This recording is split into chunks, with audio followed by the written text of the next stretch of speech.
Coming to hang out with me.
It's you and me all weekend, huh? I guess so.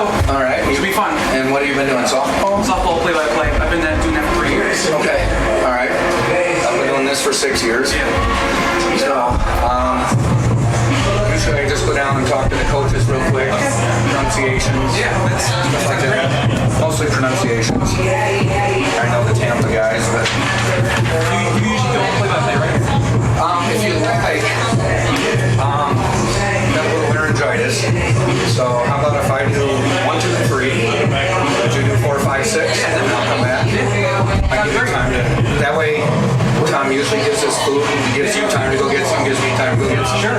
So if you're all right with that. Yeah, of course. I can kind of show you that you can hear the format of how we do things. It's probably Yeah, much in different. softball, there's really no format, just Nothing really. you just do whatever you want. Yeah, I mean, I like to end innings a certain way and welcome people back a certain way.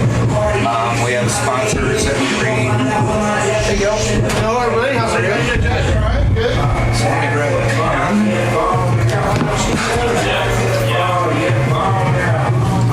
Let me figure out their coach's name. Greg Brown. That'll be easy. What's your last name, Chris? Francisco. Francisco. I can't remember that. Mine's Ike. Yeah, I got that. Okay. I used to tell people like Ike and Tina Turner, and people go, Mike and Ike. yes. And I found out if I say Mike and Ike, they know. Ike and Tina Turner makes nobody has a certain age doesn't know. I know that. Okay. Sometimes the younger kids will go, I don't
I can. Can All you right. hear me? Here's the way the deal works. You probably already know this.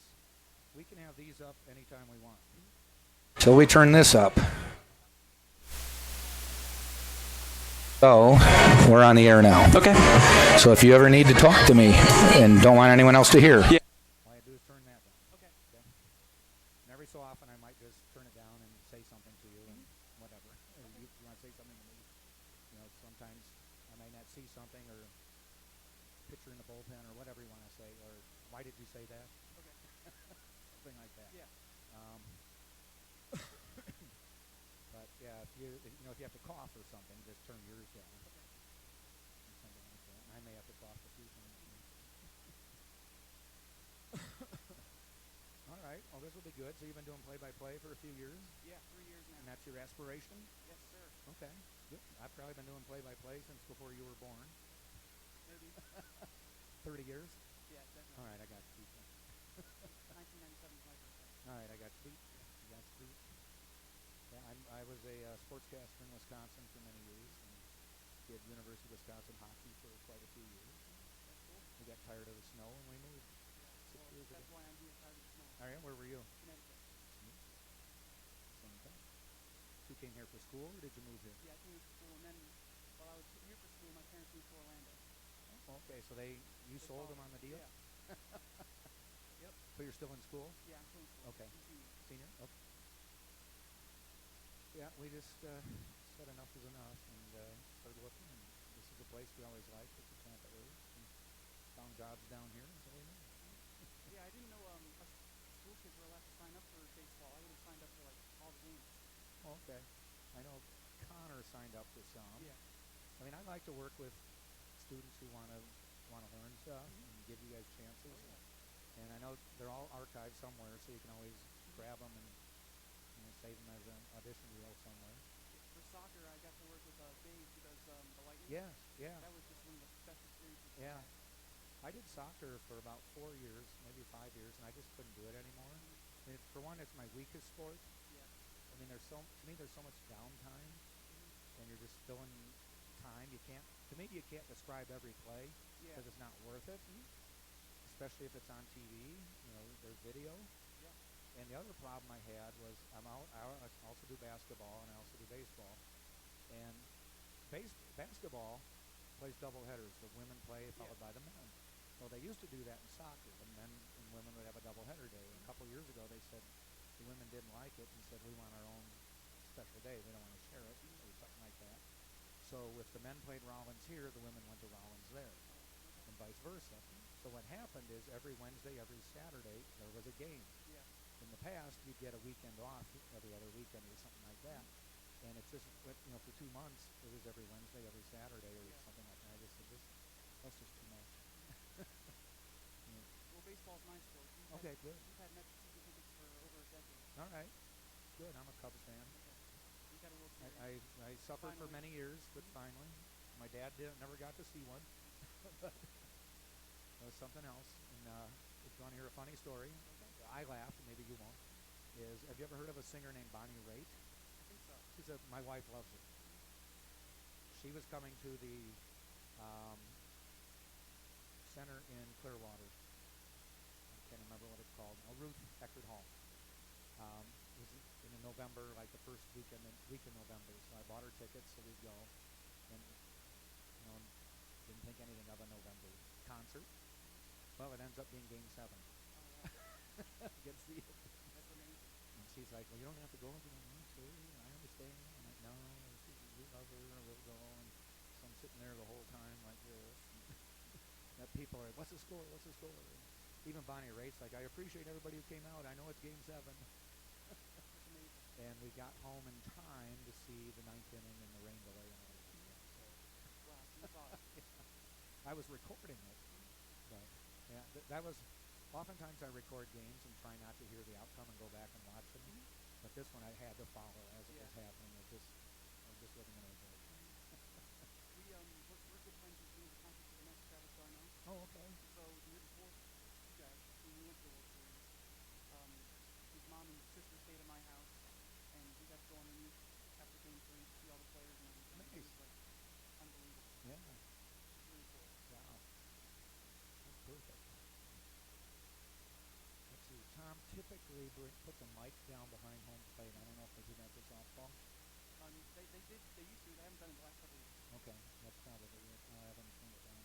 The nice thing is we get a little crowd noise, and the thing I always found weird with, I don't know if you ever did lacrosse, is you're in this booth and there was no crowd noise, so it sounded like they were in a telephone booth. Yeah, for softball, usually the window's open and you're right there with the crowd. So We open the window here too.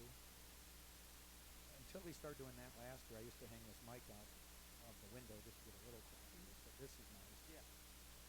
Yeah, we used to have the mic all the way down there for softball, but They haven't? I don't know.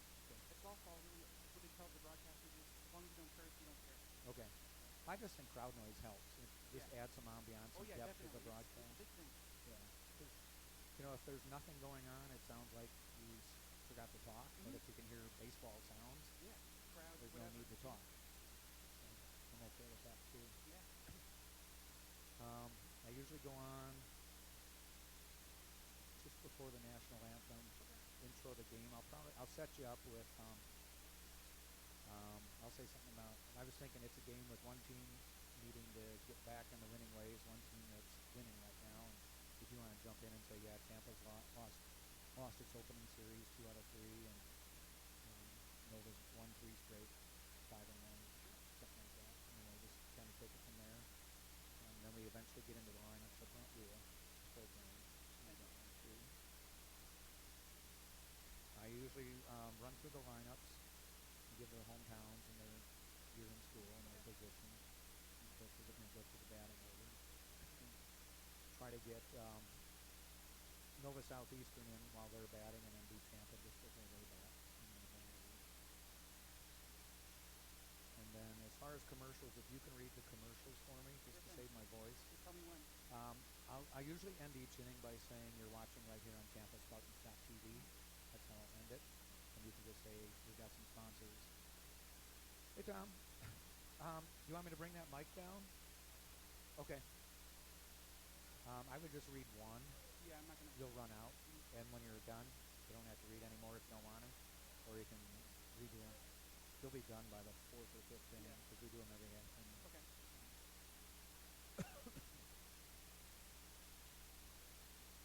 Otherwise, I'm pretty easy to work with. I did.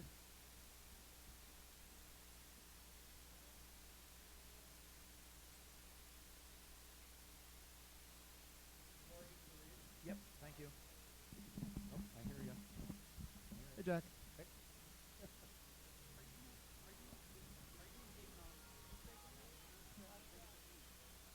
Hi, Jack. So, good. It'll be a good one for you. Yeah, good experience. Yeah.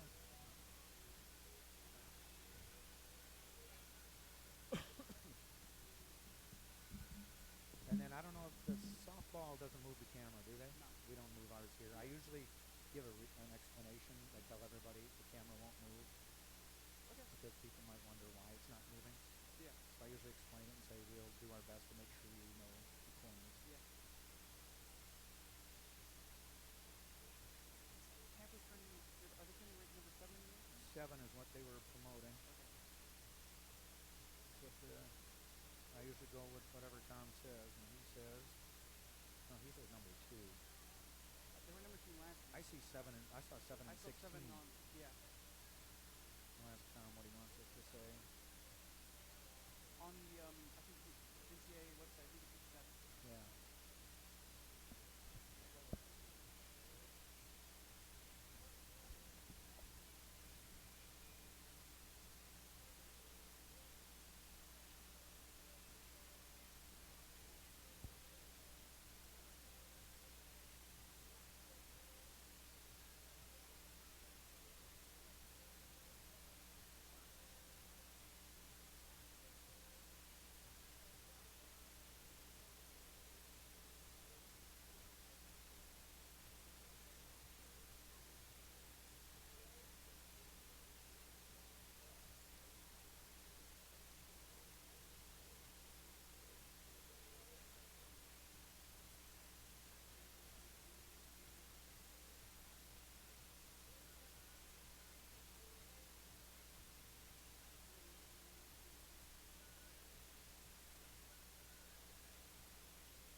bingo card from Athletic Marketing representing the playing baseball bingo right along with us. Brought to you by our good friends at Pizza Hut.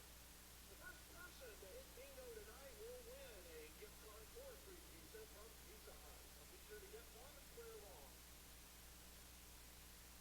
And on that note, we wish you a very good evening, ladies and gentlemen. Thank you for being here with us today at the University of Tampa baseball field. Tonight's Sunshine State Conference Series begins with the NOLA Southeastern Sharks and your University of Tampa Spartans. In just a moment, we'll give you the starting lineups for tonight's first game.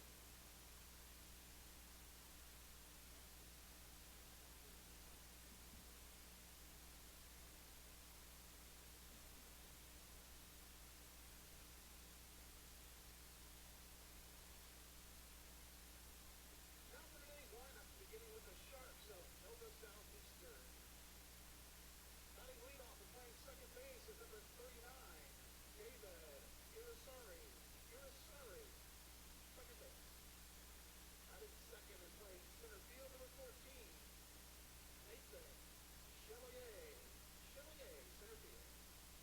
Batting third is the catcher, number 21, Garrett Wolforth catching. Batting fourth, the designated hitter, wearing number 22, Christian Demby, DH. Batting fifth and playing left field is number 37, Brian Diaz manning left. Hitting sixth and playing third base is number 24, Ian Acevedo, third base. Batting seventh and playing shortstop is number 3, Brandon Shania, shortstop. Batting eighth and playing right field is number 20, Samuel Duran in right field. And batting ninth at first base is number 8, Mike Rojas at first. Pitching for the Sharks tonight with a record of 3-0 is number 36, Nathan Campbell, the pitcher. Nova Southeastern is led by head coach Greg Brown, who's assisted by Billy Albino, Kevin Suarez, and Bo Henning. The Sharks enter tonight's game with a record of 9-4. They're 5-1 in the Sunshine State Conference.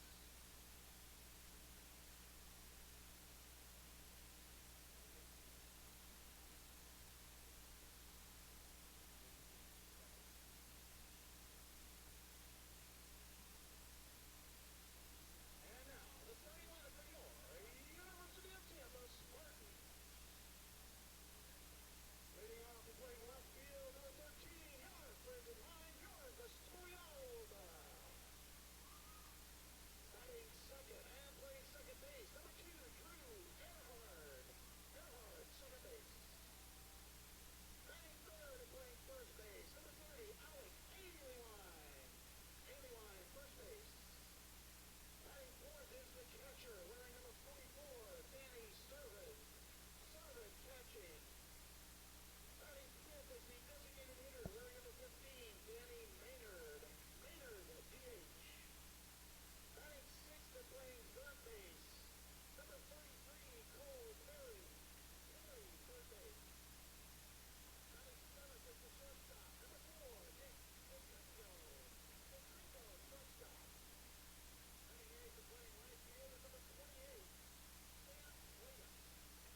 hot? You're ready, I'm ready. Okay. I may be ready.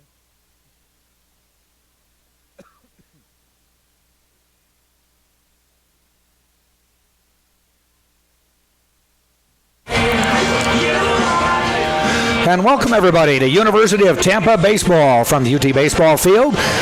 The Tampa Spartans get ready to take on the Nova Southeastern Sharks Sunshine State Conference baseball. Welcome everybody. Hi, this is Jack Ike along with Chris Francisco, and welcome everybody to this game on a finally a sunlit field here in Tampa, as one team has been hot and another team's trying to get hot, Chris, early in this season. Yeah, the Tampa Spartans currently right now ranked number 2 in the coaches poll, but last weekend they lost their first Sunshine State Conference series to Florida Tech, losing the first game 6-5, and then the second game, first game of a doubleheader, 14-12. But they salvaged the last game 11-9. You know, it's early in the season, so this Joe Urso and Greg Brown, the coach at Nova Southeastern, both said, don't worry about it. It's early in the season. I mean, granted, Joe was not happy with the outcome of the weekend, but it's still early in the season. Now, Nova Southeastern, 9-4. Both teams are 9-4, but Nova Southeastern's already played 6 games in the Sunshine State Conference.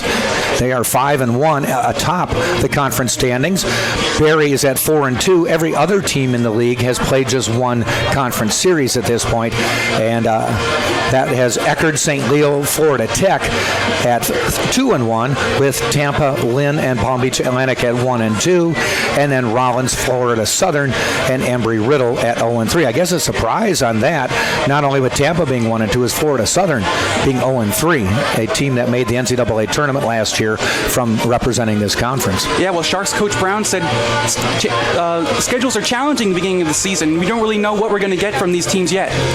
And that is definitely the case. We did talk to Greg Brown for a few minutes before the game, and he kind of says the same stuff as Joe Urso, that both these teams try to play challenging schedules, and he said the reason they played a conference series early is they had to reschedule their tournament or their games, their series with Barry, and move it up earlier in the season. I said, were you happy? And he goes, oh, no. But because of scheduling reasons, they had to move it up and play probably well before he had a really good handle on what his team has. Matter of fact, he said he still doesn't have a perfect handle on what his team has. But yeah, we've only played about a month of baseball so far. Neither team really knows what they've got. I mean, that's the luxury of being in Florida. You say they've only played a month of baseball. They played a month of baseball, and it's just March 1st. Yeah. And their first game was a month ago on February 1st. That's what's so nice about baseball here in Florida. That's right. You're from Connecticut. I'm from Wisconsin. We wouldn't even be talking about this right now. Yeah, when I was doing softball a couple weeks ago, we played a team that was from Ohio, and they said they were just happy to be playing down here in Florida. Last weekend, or 2 weekends ago, the Spartans played LIU Post, Long Island University Post, and I always ask the coaches the same question. I always get the same answer when a team from the north comes down. I said, let me guess, the first time you practiced outdoors was yesterday when you got off the bus and walked on the field? He said, exactly. Yeah, weather right now is perfect, 77 degrees as you approach first pitch. We'll get you the starting lineups of this game. The Spartans come in 1-2 in Sunshine State Conference play, and as I said, the Nova Southeastern Sharks are 5-1. By the way, if you want to tweet at us, we tried this a couple weeks ago. It worked pretty well. We'll see what happens. We have a new audience with the Nova Southeastern fans. We welcome you to tweet at us. It's at Tampa Spartans. At Tampa Spartans. If you want to tweet at us, tell us where you're watching from, who you're cheering for, who your favorite player is, or any comment you want us to pass along. And by the way, Greg Brown said to say hi to his mom before the broadcast, so we're more than happy to do that. The starting lineups for today's game for Nova Southeastern, they will start. The leadoff hitter is number 39, the second baseman. That's Daniel Irisari. He is a freshman from Miami, Florida. Batting second is the center fielder, number 14, Nathan Chevalier. He is a sophomore from Valrico, Florida. Batting third is the catcher, number 21, a power hitter on this ball club, Garrett Wolforth. He is a senior from Spring, Texas, already with 5 home runs, Chris, on the season. Somebody to look for. The DH batting fourth is number 22. That is Christian Demby, and he is a senior from Southwest Ranches, Florida. Batting fifth, the left fielder, number 37, Brian Diaz. He is a sophomore from Miami Lakes, Florida. Batting seventh, the shortstop, number 3, and that is Brandon Chania. Chania. Yeah, that is correct. And he is a junior from Miami, Florida. Batting 8th, the right fielder, number 20, Samuel Duran, a senior from Melbourne, Florida. Batting 9th, the first baseman, number 8, is Mike Rojas. He is a senior from Naples, Florida. And on the mound is a freshman pitcher, number 36, Nathan Campbell. We will start with the lineups, continue with the lineups right after the national anthem.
We get ready for this baseball game.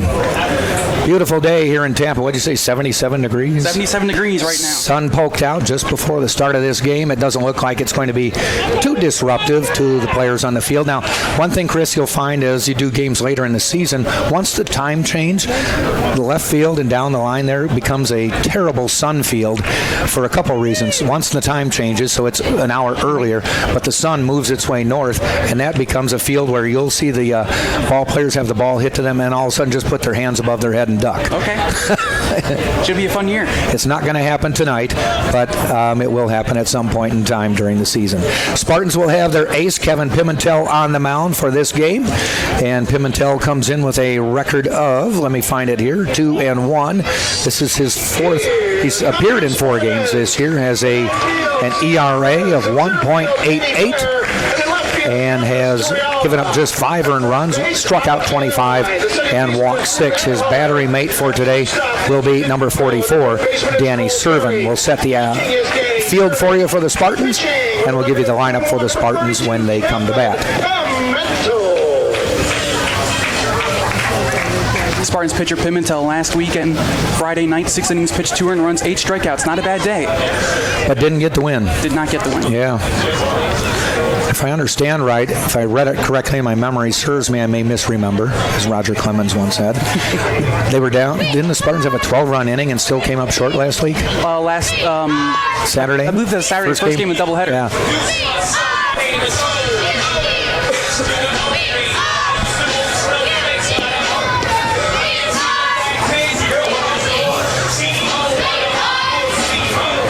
We'll set the infield for you for the Spartans. Behind the plate is Danny Servin, number 44. At first base is going to be Alec Aliewine. It is Alec Aliewine, number 30.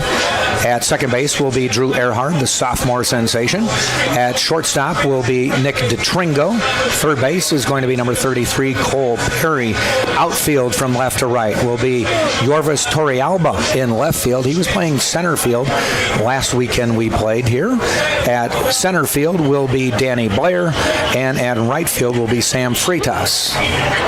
Freitas did not start any of the games 2 weekends ago at home here, but has worked his way into the lineup.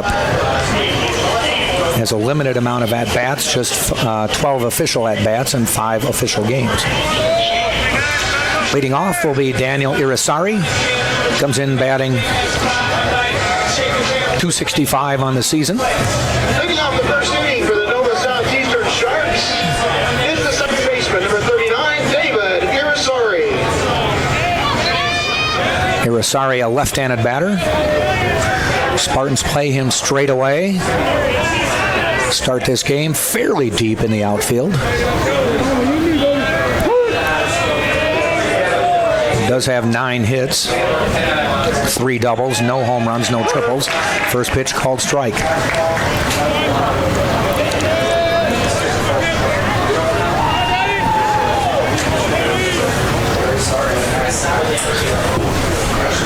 Second pitch, a little bit inside. 1-1.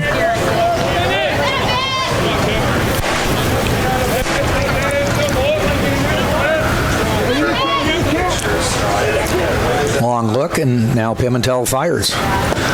Outside, ball 2. 2 balls, 1 strike. Irisari. On deck is Chevalier. Wolforth in the hole. Ball 3, so he started out with a strike, has gone 3-1. He's just missed inside with a couple of pitches. Danny Servin, long look at the dugout. Gets a sign from Joe Urso. Fouled off. We'll go full.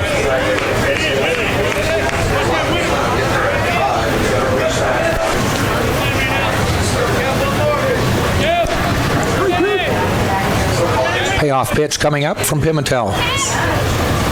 Ground ball. Hellywine, nice hop.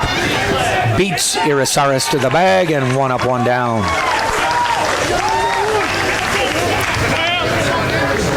Hated those as a first baseman because I always prepared for a bad hop and then let the ball go under my mitt. Yeah, it's almost weird when you get a good hop and then you're able to just mosey on over to first base, step on the bag yourself. Yeah, make a routine play. It's like, hey, this is easier than I thought. That's not supposed to happen.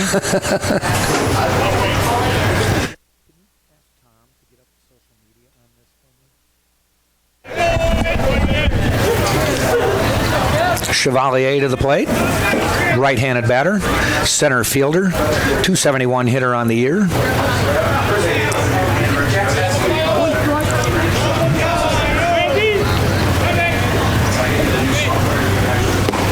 Down the middle. Strike 2. 0-2.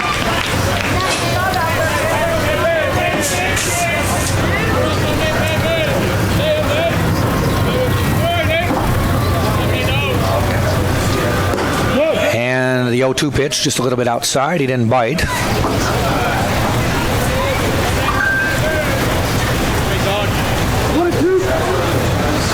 One ball, 2 strikes. Chevalier waits. Ground ball heading out toward Earhart. Backhands it. Rights himself. Throws to Aliwine. A little stretch. Makes the play. 2 up, 2 down.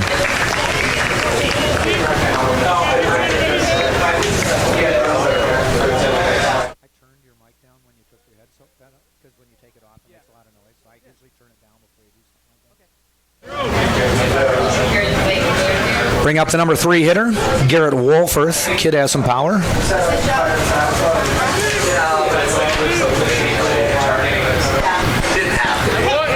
Yeah, you said it, Jack. 4 home runs on the season. Next 2 hitters have some back-to-back power on this ball club. Wolforth with 4, Denby next up with 5. A little bit low, 1-1. Wolforth also 15 runs batted in on the season. That is not bad. Best for the Spartans is Aliwine with 14. Danny Blair with 10. Wolforth and Demby right behind each other in home runs, right with each other in RBI. Nice off-speed pitch, 1-2. Pretty good crowd here at Tampa Field. Doubleheader tomorrow starts at 1. Same 2 teams. Inside. Oh, half the field, half the players were 5 steps toward the dugout. First couple of at-bats so far, Pimentel's not getting that call in the inside corner. Correct, yeah.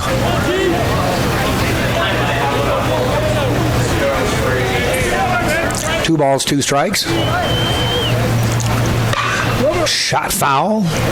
gives me a chance to mention, you'll notice our camera did not move when that ball was hit foul. Our camera is stationary. We have a very kind of a cramped space here in the press box.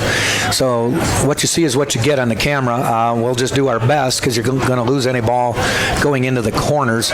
So we will just give you the best play-by-play. Swing and a miss to end the inning. You saw that. 3 up, 3 down, no runs, no hits, no errors. The Spartans will be coming to the plate, and they will send Torrey Alba, Earhart, and Aliwine. We played a half an inning, and at the end of that half an inning, it is Nova Southeastern nothing. Tampa Spartans coming to bat right here on TampaSpartans.tv. Pizza Hut is a proud supporter of UT Athletics. Call Pizza Hut today at 813-251-3399 to get your pizza delivered right to your doorstep. Got a lot of great sponsors bringing you the games this year. And again, as I mentioned, if you want to tweet to us and tell us where you're watching this game, and see if I'm challenged or I can figure this out.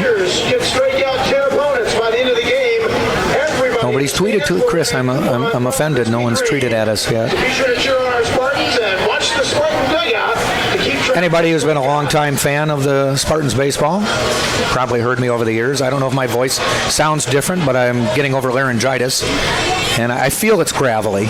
No, you sound great. Okay. You're trying to suck up to me, though, aren't you? No, come on. Chris is a Mets fan, and I'm a Cubs fan, and we're going to try to coexist. I'm sure we could. Okay. We both had our share of suffering, and finally I was rewarded. Oh, yeah.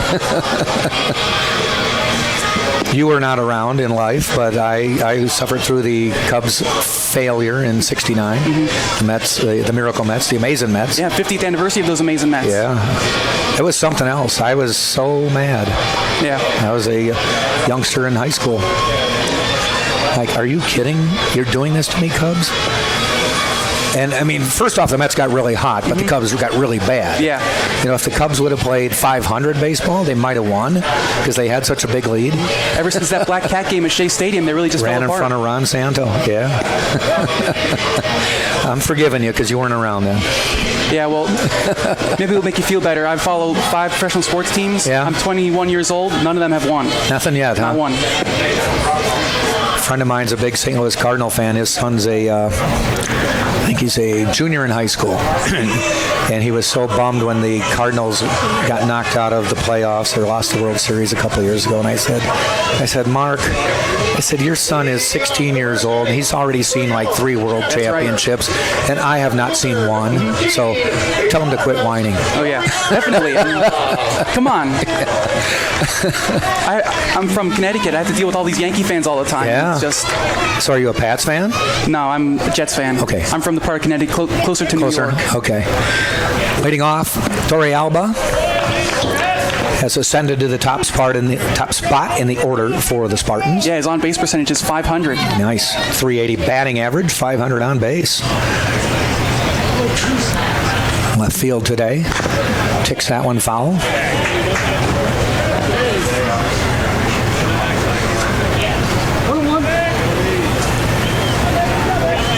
So your goal in life is to sit next to Keith Hernandez someday? Yeah, that would be pretty good. Okay. The 1-1, call strike, 1 ball, 2 strikes. Make sure you tell him I sat next to Jack one time.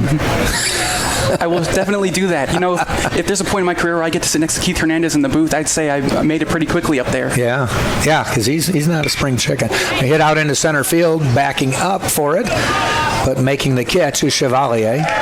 Not too deep. And Torrey Alba goes down, brings Drew Earhart to the plate. That ball carried towards the fence in center field. Humidity not too strong here tonight, so we may see some balls flying. Not much of a breeze. The last games we did when LIU Post came to town, strong breeze both days, actually 3 days, blowing out to left field. And there were only about 3 home runs hit all weekend. Basically, the flag that you cannot see is limp in right field. Earhart looks at a call strike.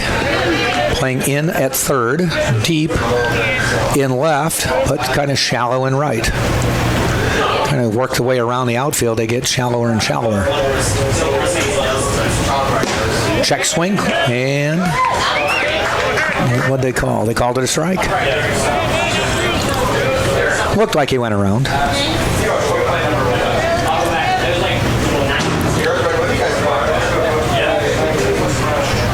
0-2 pitch. Does he waste it? Yeah, well, he did, yes. Kind of funny when we were talking to Greg Brown about the pitcher Campbell, freshman, 3-0 on the year, and I said, was he throw 90s? He goes, what? Yeah. 80s? Low 80s or high 80s? Huh? Yeah. Low 80s? If you want to say that. So he does throw a lot of strikes, though. Whoa, almost took his feet off as Earhart lashes one up the middle for the base hit. But he said he throws strikes. And I said, so relies on his fielders? And he said, I hope so. He must know how to spot it well. I mean, there have been plenty of pitchers. I think maybe Greg Maddox was very good at that. Not overpowering, but you couldn't touch him. Really don't see those anymore in Major League Baseball. No, it's all just blowing smoke. Alec Aliwine to the plate, the first baseman, hitting .313 on the year. That base hit may get Drew Earhart over 300. Heads to second. He's going to be in. No throw. He did slide.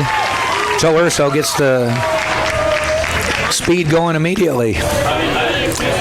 Aliwine now with a chance to give the Spartans the lead with one out here in the first.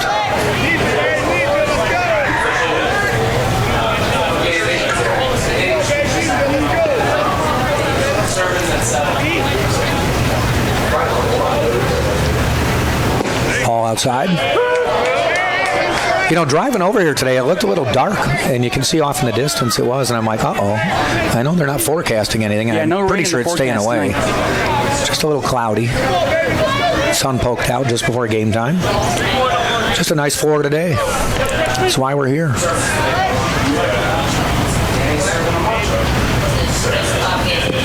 Ball in the dirt, 1-2. You and I both agreed that was the reason to move to Florida. Yeah, definitely.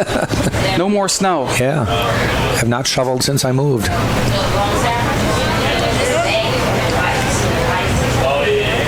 Interesting to see here what Aliwine's going to be able to do against the southpaw. The 1-2. Outside. 2-2. Shortstop is conceding the hole at short and staying right behind Earhart. That is Chinea. Chinea, I should say. Chinea. 2-2 pitch now. Swinging a miss, took some speed off of that one. Fooled Aliwine there with the breaking ball. So we have two down now, and we'll bring the catcher Danny Servin to the plate. Now batting the catcher, number 44, Danny Servin. Come on, Danny, let's go. Drew Earhart still waiting on second, see if he can move. Servin, 404 on the year. He's hitting the ball. 19 hits already and 47 at-bats. A little bit low. 14 runs batted in. He'd really like to have this one right now.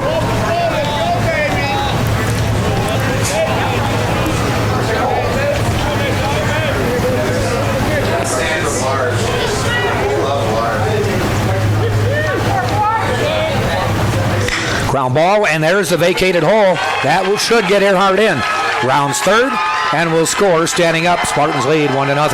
Jack, that was an interesting play. There's two outs. Why are you still holding the runner on second base? Yeah, good point. Cost him a run. Yeah. Shortstop's in his normal spot. That's an easy 6-3 put out. Easy. Very good point. You can understand holding the runner on with less than two outs because you don't want the runner to get to third and then have an easy play to get the run home. Yep. But with two outs, you don't need to hold that runner on. Just get the sure out.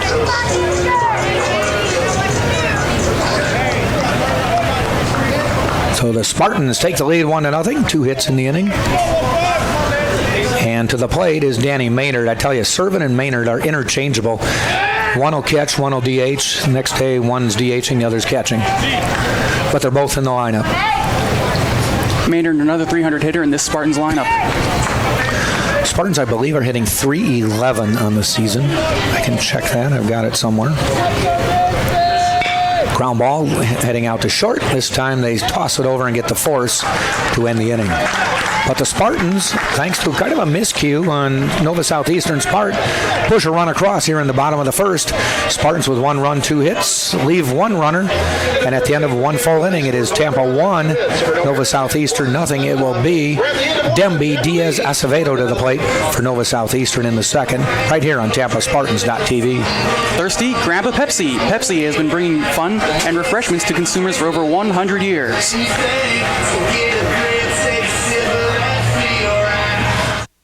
After that, I just sit because the music's on there.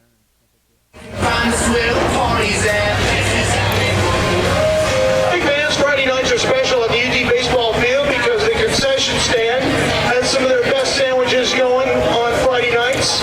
Tonight's features Uncle John's Pride Country Smoked Sausage, and they also have the added bonus of the jalapeno and cheddar smoked sausage.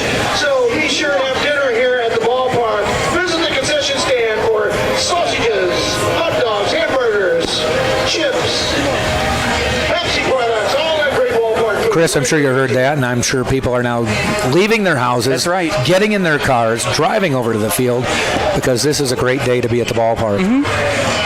Gil Swalls tempting everybody with the food. Of course. Nothing like ballpark food.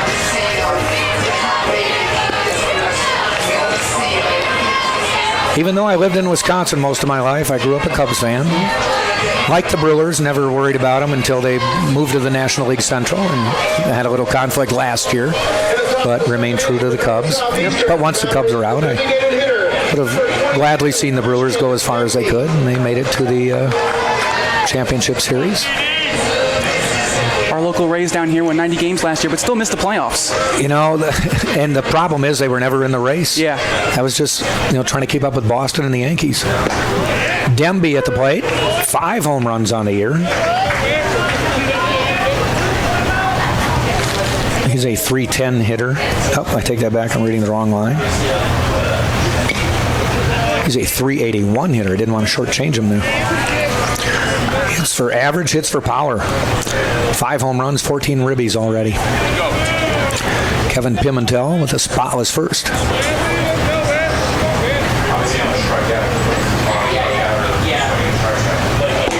Just outside, 2-1. Not one tweet. We're an inning and a half into the game and not one tweet to us. At Tampa Spartans, tell us where you're watching the game, what you're doing. Last week we got photos of big screens watching. Fouled off. One thing you may or may not be able to notice is not only is there a fence around the ballpark for home runs, there's about a 90-foot fence surrounding the entire ballpark because we're right in the heart of campus and right near ground ball heading out to DeTringo. Takes a nice hop for him and he tosses in time to Aliwine. But there is a big fence around the ballpark because there's a couple major streets. Yeah, you don't want any balls bouncing in the street there. Might cause some accidents. And there have been a few that get over the fence. I think that's Cass Street behind us, and then North Boulevard is behind us. But the bigger concern going down the first base line is the dorm over there. I think they've had a few bounce off the windows there. I think they probably reinforced those windows. Diaz to the plate now. Brian Diaz, .280 hitter on the year. Lefty against Pimentel. Swing and a miss. Spartans shading him a little bit toward right field. Big line, big gap, I should say, between left fielder and the left field line. Ball outside. Yeah, definitely playing him to pull. About this time of the season, the coaches get pretty good books on the players.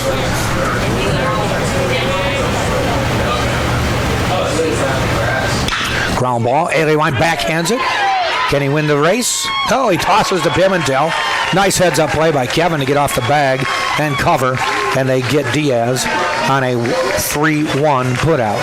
It's a tough play for the first baseman. Left-handed, had to dive to his left, make the backhand play. Able to get in front of it and get the out. Had he made the stop and not had a bounce out, he might have beat him to the bag, but Pimentel alertly got over there. Sometimes the pitchers will assume, which you can't do, and they don't make the move. Yeah, pitchers have to play the field as well. They can't just throw the ball. Acevedo to the plate. His first pitch is a ball.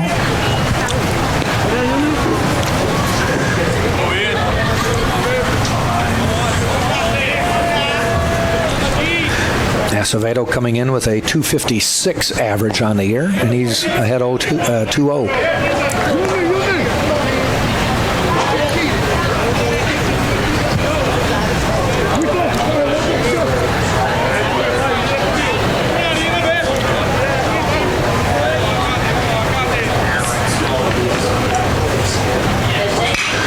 Fly ball foul down the right field line, heading down toward the Nova Southeastern bullpen. Actually, it went over the fence. Track meet going on. You can't see it over the right field, but the Spartans track soccer fields are over the right field fence. There's a track meet of some sort going on today. Foul ball off the screen, bounces right by the Nova Southeastern dugout.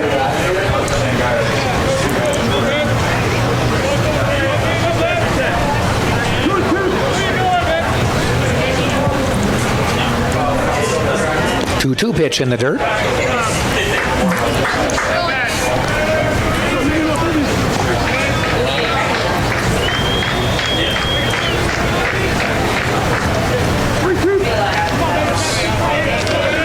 And the 3-2. Ground ball, Earhart takes a hop, toss across, and a quick inning again for the Spartans. Pimentel, 1-2-3 for the second consecutive inning. No runs, no hits, no errors, nobody left. We played an inning and a half. It is Tampa 1, Nova Southeastern nothing. It'll be Perry, DeTringo, and Freitas coming to bat for the Spartans in the bottom of the second. You're watching right here on TampaSpartans.tv. Offering business travelers high levels of comfort, service, and amenities, visit Crown Plaza Hotels and Resorts. Crown Plaza, the place to meet. Yes, it's your chance to win some money and help the UT cheerleading team. 50-50 raffle going on here, so if you're at the ballpark, Be sure to you could participate. purchase your tickets for a chance to win lots and lots of money tonight. 50-50 raffle, you win, you get half, and a charity gets half.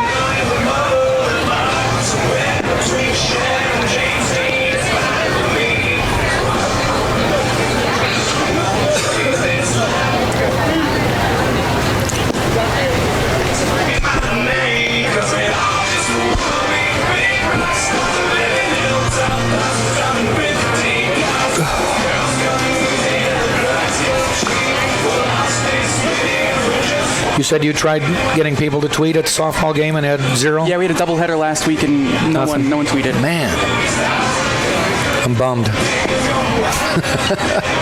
Taking it personally. You think it's too early? It's a little early, yeah. Try it tomorrow. Try it tomorrow again.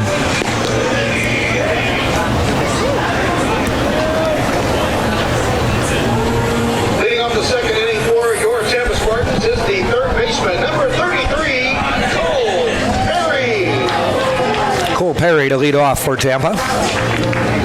Bottom of the second.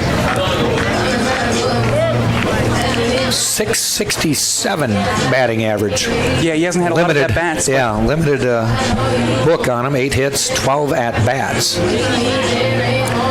Still, he's productive. 7 RBI. Earned his shot in the lineup. First pitch is a strike.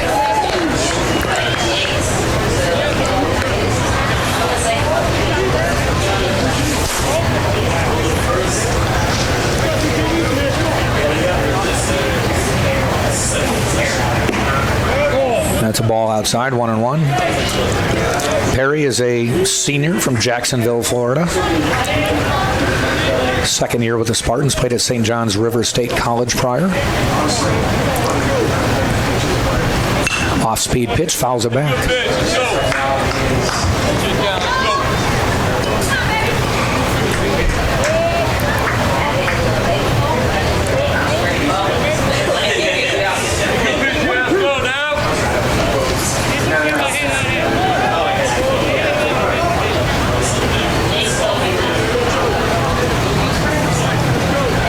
Ground ball heading toward third. Is it going to stay fair? It does. The throw. No, they're not going to get it. And Cole Perry beats it out. It is now 9 for 13. That almost goes down as a swinging bunt. Yeah, that's a tough play for the third baseman. That ball bouncing towards the line. Problem was he was too close to the bag. If he let it go, trying to get it to go foul, probably would have stayed fair of the bag. Definitely, yeah. At the worst, it would have hit the bag. Shortstop, number 4, Nick DeTrinco. Kind of caught in no man's land there. By the time he got to it, he wasn't going to have a play. Such a slow roller. So a base hit for Cole Perry. Third hit of the day for Tampa. And it brings up Nick DeTrinco, shortstop.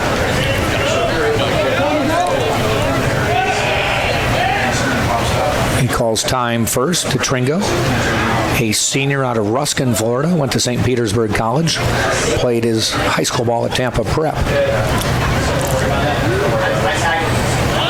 Puts the bunt down. That's a pretty good bunt. Will it stay? He picked it up and didn't get him. I would have let that roll foul. Yeah, that was that ball looked like it was going to trickle towards the first base foul line. Might be a freshman mistake there. As it hit the lip of the grass there, it looked like it was going to come back towards the right side of the field. Number 28, Sam Yeah, Freitas. that's when you let roll foul.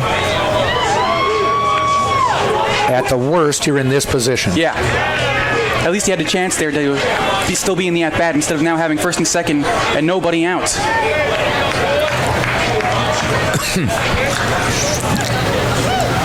So Sam Freitas to the plate.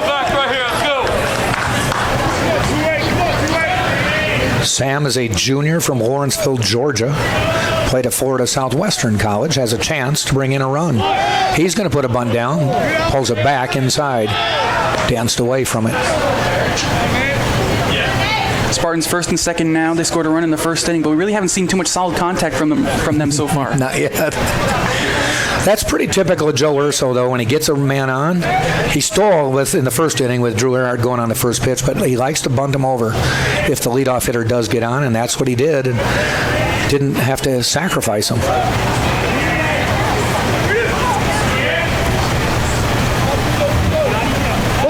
Shows bunt again, but chases DeTrinco back. All right, chases Cole Perry back.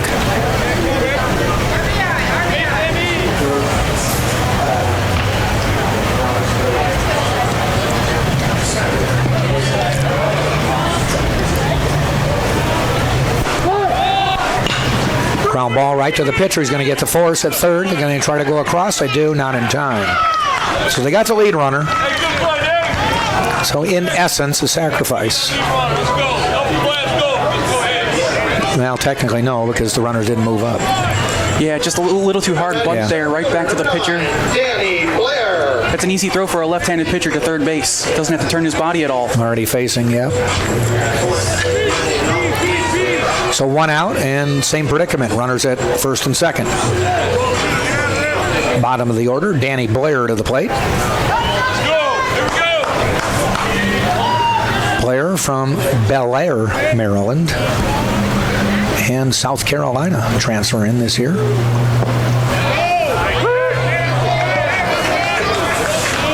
Blair 10 runs batted in out of the 9 spot. That's pretty good. Yeah. He's fluctuated in the order. He's floated around.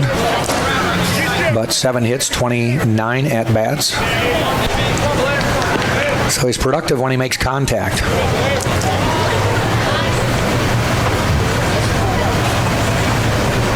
Ground ball. Shortstop ranges. Going to go to first. And he beat it out. Slow roller. Not only that, but the shortstop playing behind second kind of had to take a little elliptical route to the ball. Yeah, couldn't get a straight route to it. By the time he got to the ball, the runner was already 2/3 of the way down the line to first. The left fielder, Yorvis Torrealba. They're spending a lot of concern on the runner on second, and I think it's maybe cost him a couple plays here. Yeah, it definitely cost him a run in the first inning. Now it might cost him some more runs here. Danny Blair showing some wheels to get to the base anyway. We go to the top of the order. Torrey Alba to lead off. He flew out to fairly deep center field to start the game for the Spartans. Now at bat with one out. Ball in the dirt. Keeping it in front of him, though, is the catcher. Nice job by Wolforth.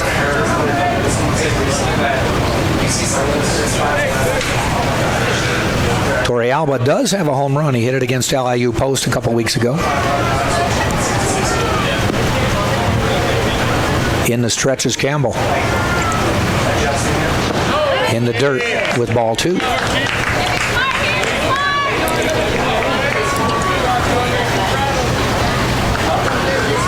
We have a tweet. Awesome. All right, it's from watching again from Burnt Hills, New York. Go Danny Maynard and the Spartans from Kayla Martin. Thank you, Kayla.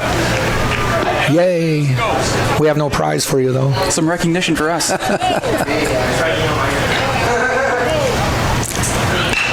Base hit, that'll bring one in. And Joe is going to hold up the second runner. So the Spartans take a 2-0 lead on a solid base hit. Yeah, finally some solid contact there. Spartans just go station to station on that, but base is still loaded here.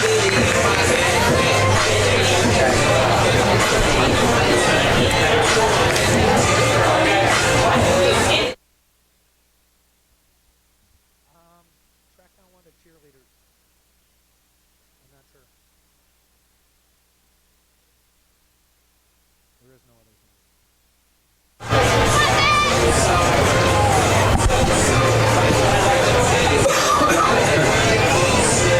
Long conference on the mound. Kayla, what's the weather like in Burnt Hills, New York? We need a status update. Not trying to make you feel bad. Well, maybe we are. Sort of. Now just 75 degrees. Oh, no. It's plummeting. Is there a wind chill on that? No, I don't get that on my watch.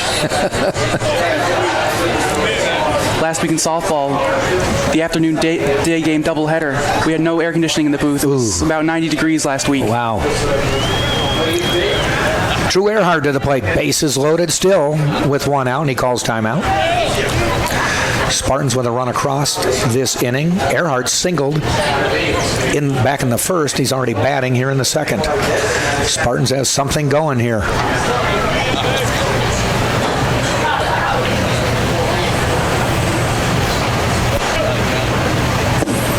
First pitch, call strike.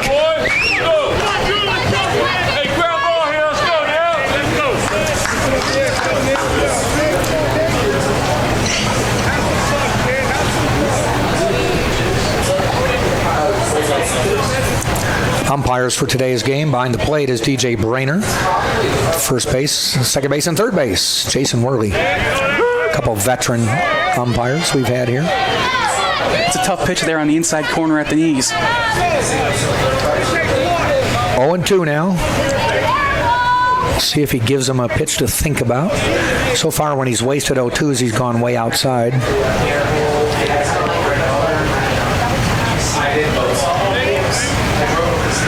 And he challenges Earhart, and he fouls it off. Might have been a ball, but not one you want to let the umpire decide. Yeah, that pitch looked a little bit up and away, but good job by Earhart just to foul it off. I said that because an umpire told me that once. I said, was that a strike? And he goes, you wouldn't have wanted me to make the call. As I fouled it off. 0-2 again. Ground ball heading out to short. Can they turn two and get out? They've got one. The relay. Not in time. Run scores 3-0. Had to go deep into the hole to make the play. And the shortstop, Chinea not able to turn it quickly enough. Not his fault because he had to go deep in the hole. Yeah, infield playing a double play depth there. So the Spartans push another one across, and it's 3-0 with runners now on the corners. And Alec Aliwine to the plate. Haley went down swinging on a slow curve last time. Now he has a chance to drive in a run. Pops it up, though. Heading out toward right center field. Looking to call it as the right fielder, and he makes the catch. Duran makes the play. Spartans pick up a couple, though. 2 runs, 4 hits, no errors. They left a couple. And at the end of 2 full, it is Tampa 3, Nova Southeastern nothing, right here on TampaSpartans.tv.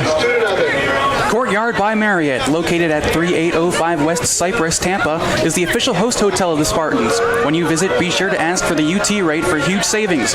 Courtyard by Marriott, simply refreshing.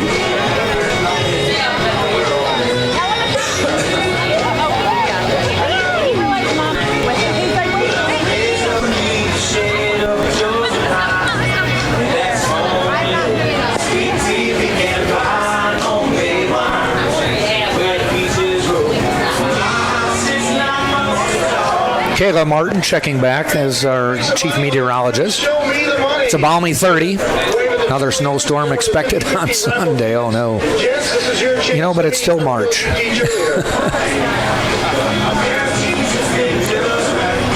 Last year I went home for the Winter Classic when the Rangers played Buffalo Sabres outdoor at Citi Field on New Year's Day.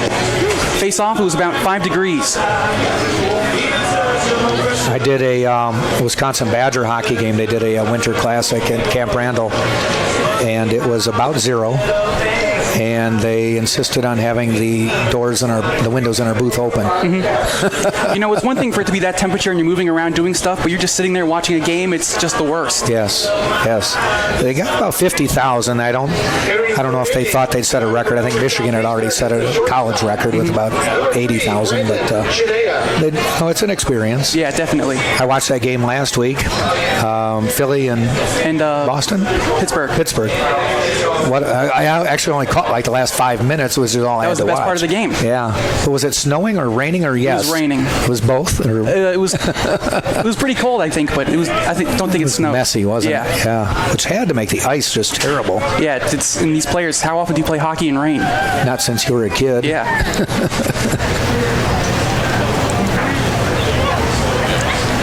Leading off is Chinea. He hits a 1-hopper to DeTringo. An easy toss. So I tweeted out after that game, and one person responded, and I thought I'd get a bunch of ha-has, that's funny. And I said, can't wait for the Tampa Bay Lightning to host a Winter Classic outside. Yeah, I don't know if that's ever going to happen. No response. The LA Kings did host a game at Dodger Stadium once, and it was like 90 degrees during the day. Did they try that? Yeah, I didn't know did. They also had one in Santa Clara, San Jose. Okay. I meant it as a joke. You never know. Next year it's going to be at the Cotton Bowl. Okay.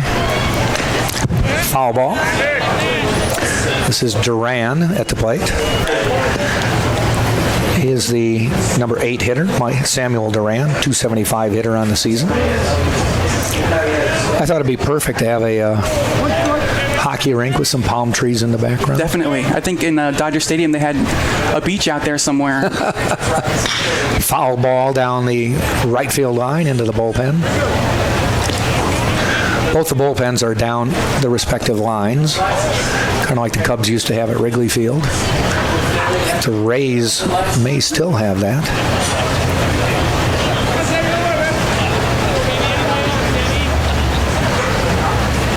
Ball high. One thing I missed this year is the Spartans for the last 5 years or 4 years had played a game against the Philadelphia Phillies. Yeah, we missed that one this year. They said they couldn't find a good date. It had always been the first game of spring training. Haley Wine snags that one, hit right at him, jumped up just for good measure. I'd have ducked. That ball off the bat seemed like it was hit a lot harder, but yeah, it just floated over there to the first baseman. Almost went out there like a frisbee. Now batting first baseman, number 8, Mike Rojas. So 2 up, 2 down. Mike Rojas to the plate. He's the number 9 hitter, 214 hitter on the season. Has some power, though. Only has 12 at-bats, but has 2 home runs. Ball a little bit high and inside. Yeah. This is where he wants to live.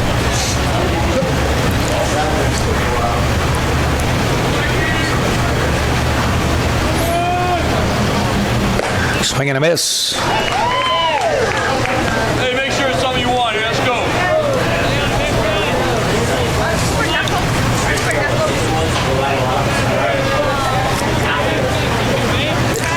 And the 1-1 looks good. Called strike.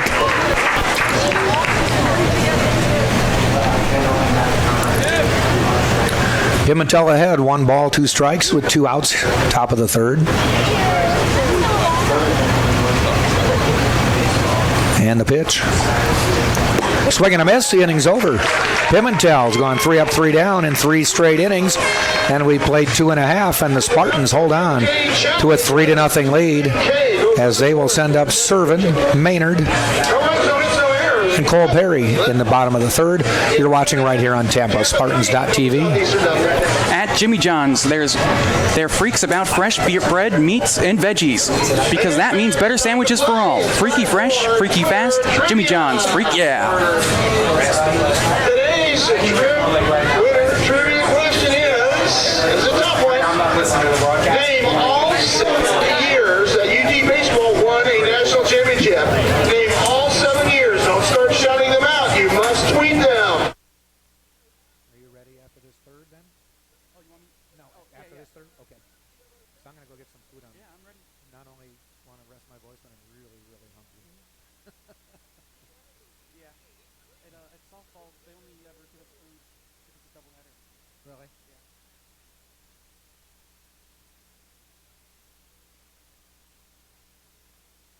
I'll take advantage of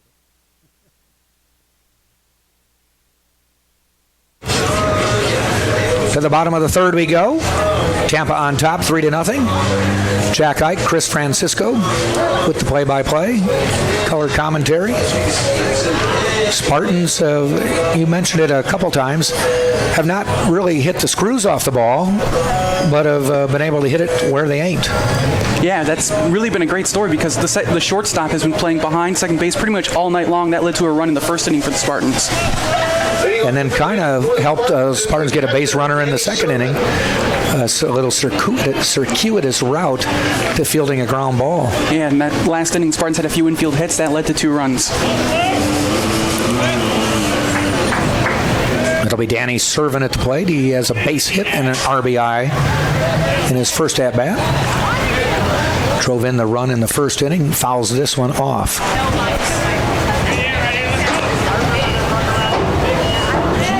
on, Nate. Let's go, kid.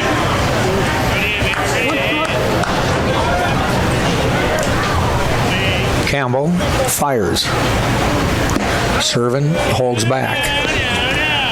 1-1.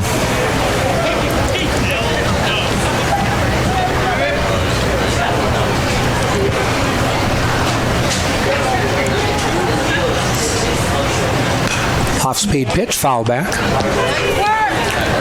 1 ball, 2 strikes. On deck, Danny Maynard. You can hear him. Awesome having that mic down there so you can get some sounds of the game. Yep. That was Danny retrieving the foul ball. Way outside. Nobody on, so no damage.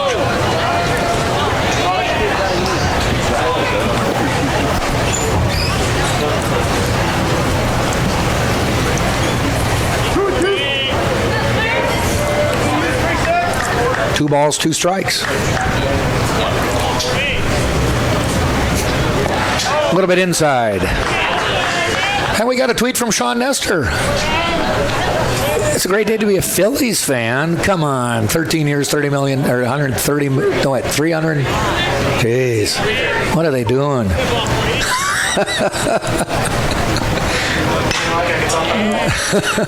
Did you buy your season tickets? I don't have that money. Okay. Bryce can give you a loan. Sean Nestor working here in the press box with us, a huge Philadelphia Phillies fan. Yep. Well, I hold it against him on occasion. Ground ball. No, I should say a line drive base hit. And Servin is 2 for 2 today. Goes opposite field for the base hit. Hey, now go get that. Let's go. Now batting, the designated hitter. Good hitting there by Servin, just able to go with the pitch and smack it into right field for a base hit. Brings up Danny Maynard to the plate.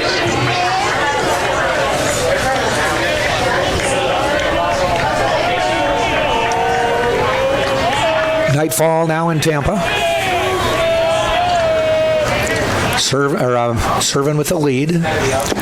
Maynard looks at a slow curve for a strike.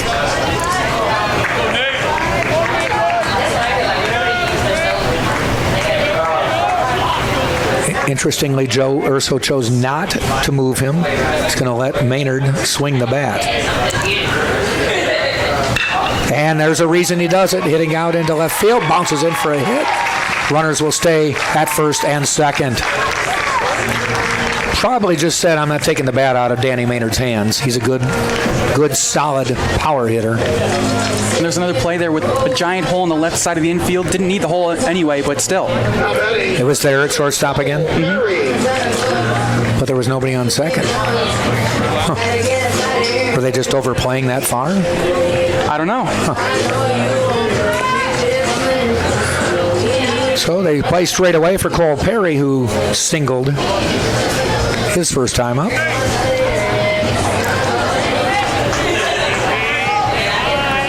And that was in the second inning. Spartans getting a lot of at-bats in this game. No outs, 2 runners on here in the bottom of the third.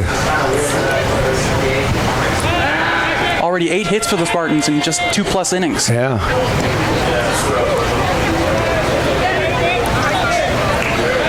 This time they're opting, maybe they listen to you, Chris, they're opting not to chase the runner back at second. It cost them twice.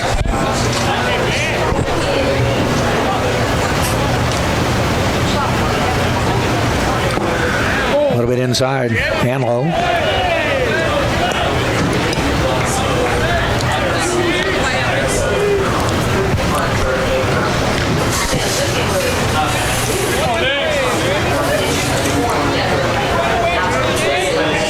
Servin on second, Maynard on first, Cole Perry at the plate. The 1-0 pitch.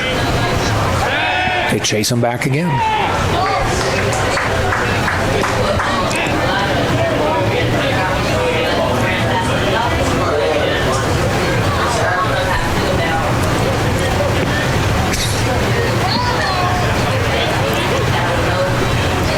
Leans in, gets the sign again. Nathan Campbell takes too long, and Cole Perry steps out. Mind game going on here.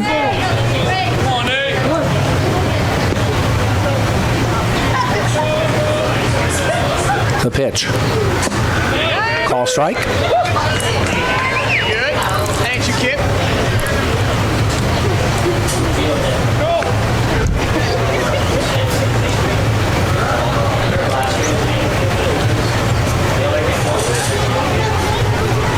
1 ball, 1 strike.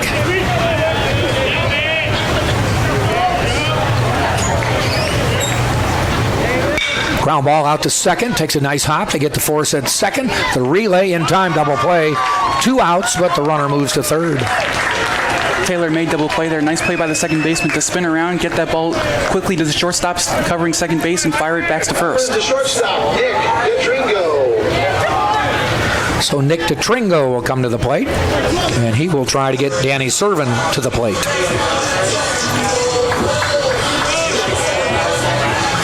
Spartans scored 1 in the first, 2 in the second. Threatening here in the third, but now down to 2 outs.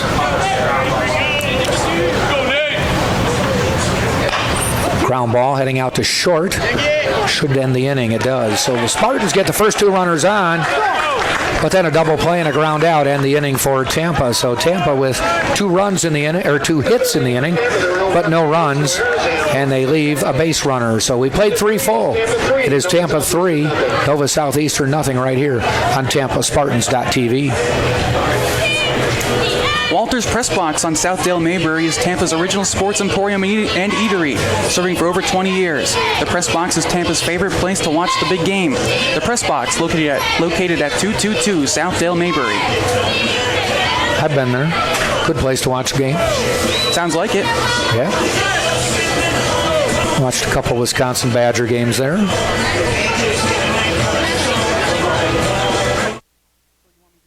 I'll turn it over to you. Yeah.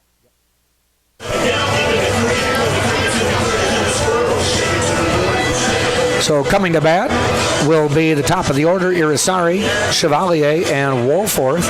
As the first 9 went down in order, and I'm going to turn over the game for the next 3 innings to Chris Francisco. All right. Take it away. All right, thanks, Jack. Spartans scored 2 in the second, 1 in the first. Looking to hold on to this lead here. Spartans 8 hits. Sharks with no hits.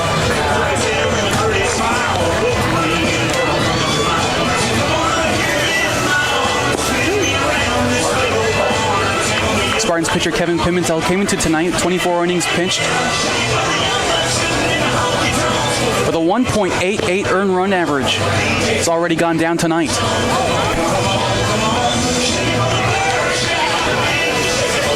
In the fourth inning for Nova Southeastern, the batter is the second baseman, David Irisari. Irisari leads off. He started off the game with the ground out to the first baseman unassisted.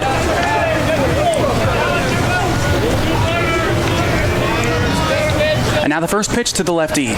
Swinging a pop-up left side of the infield. Should go out of play, and it does. 0-1.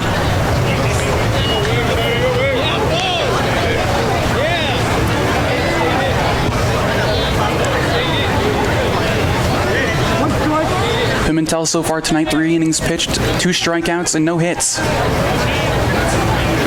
That pitch up and in, spins around the batter. 1 ball, 1 strike.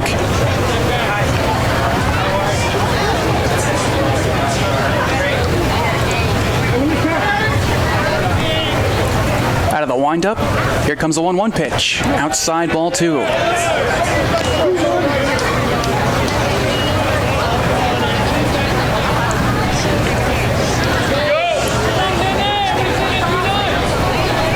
Now the 2-1 delivery. Just outside, ball 3.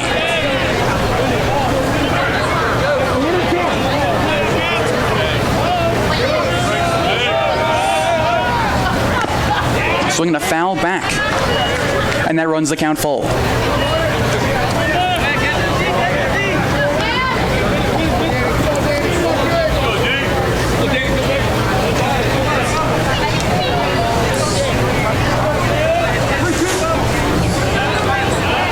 And now the payoff pitch from Pimentel. Swing and a miss, he got him.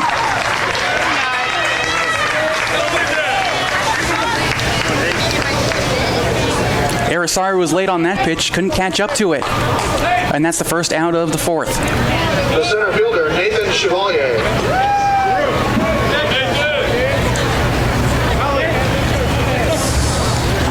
And now it's the center fielder, Nathan Chevalier. Grounded out to second his first time up. First pitch. Fisted to the right side, foul. 0-1.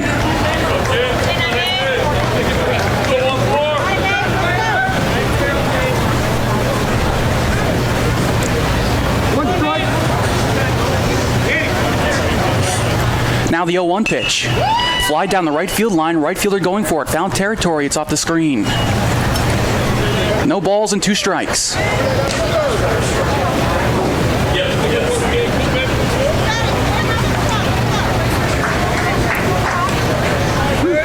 Chevalier came into the game batting .271.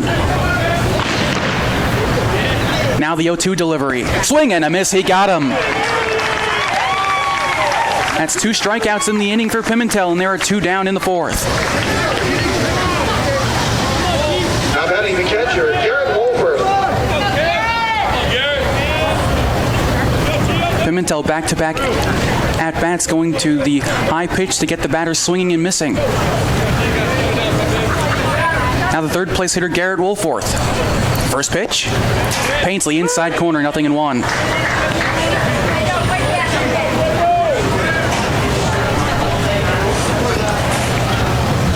fourth, struck out swinging his first time up. Now the 0-1 pitch. Upstairs, ball 1. Spot.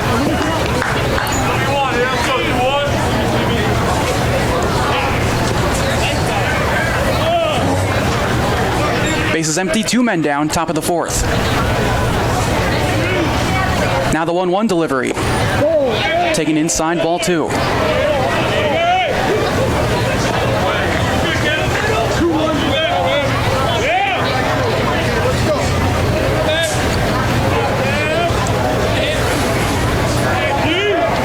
Here comes Pimentel's 2-1 pitch.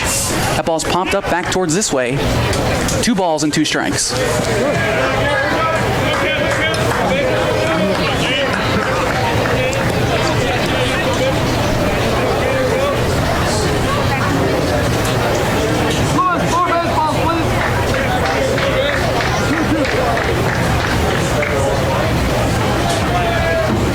Two pitch, swing and a miss.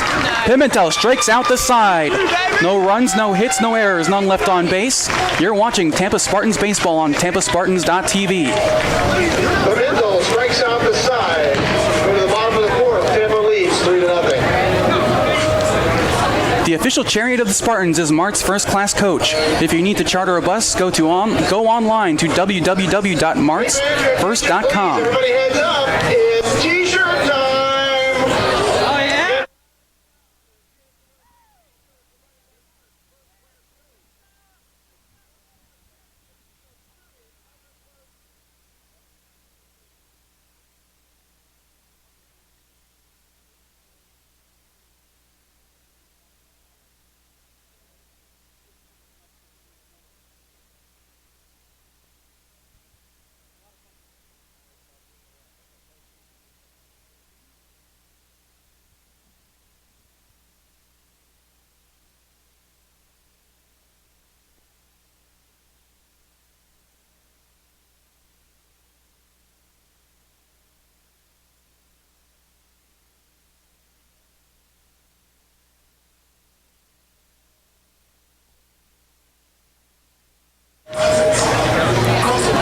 Welcome back inside the broadcast booth alongside Jack Ike. I'm Christopher Francisco on the call for you this evening.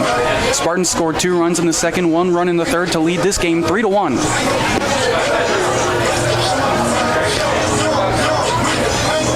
It'll be 8-9-1 for the Spartans here in the 4th. Fritas, Blair, and Torrealba.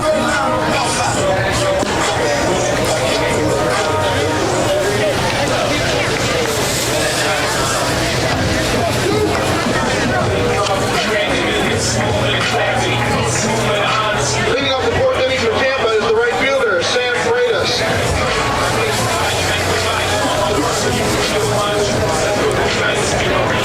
Sam last time grounded into a fielder's choice.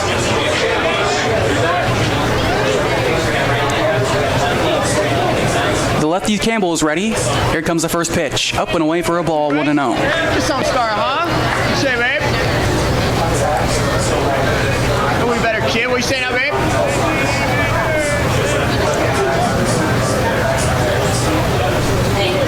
Now the 1-0 pitch. Upstairs, ball 2. You don't want you, babe. Let's go.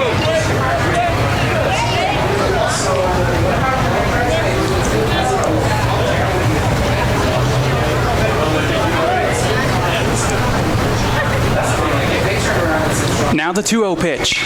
Swinging a fly ball right side, it'll go out of play.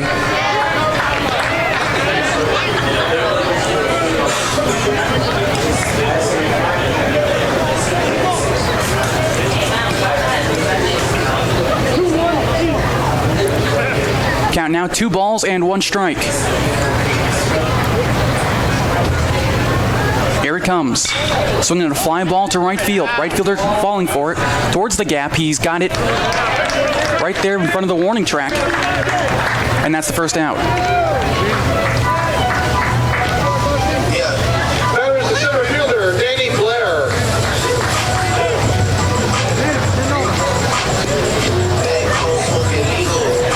Now here's the 9th place hitter, Danny Blair. A single his first time up.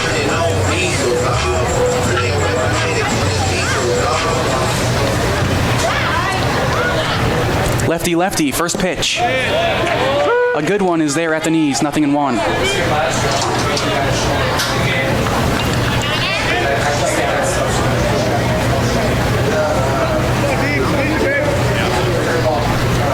Now the 0-1 pitch. Good take there, up and away, ball 1.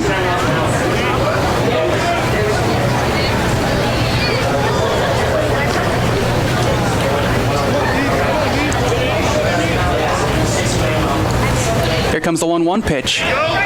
Paints the outside corner, a ball and 2 strikes. Win it, kid, reset.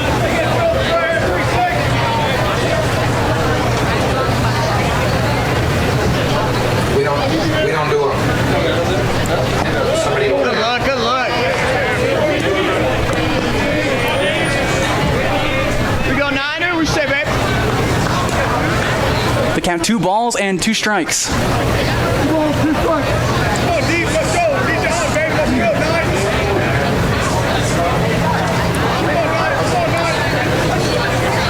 And here comes that 2-2 pitch. Swinging the liner left field. Nice base hit there. Blair is on with a 1-out single.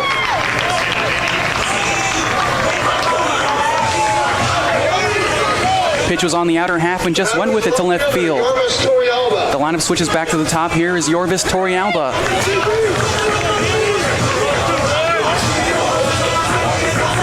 A fly out to center and a single and a run batted in his last time up.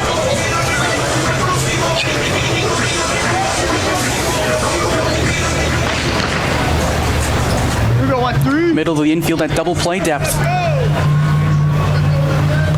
Everyone else pretty much straight away. And here's a throw to first. Blair's back in standing.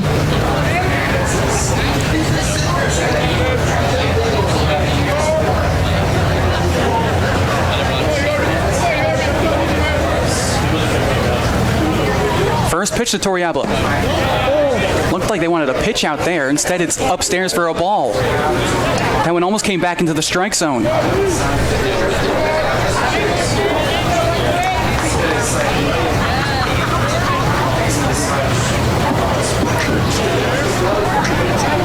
Well, they go for the pitch out here.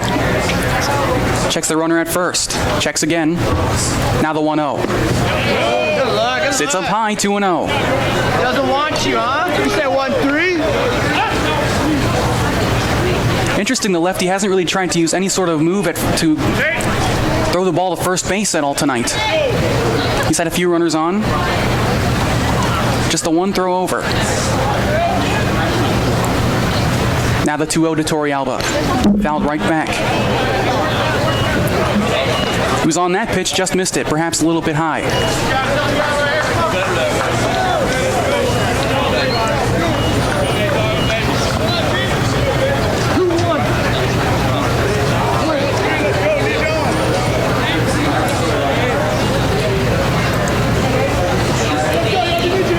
Checks the runner at first.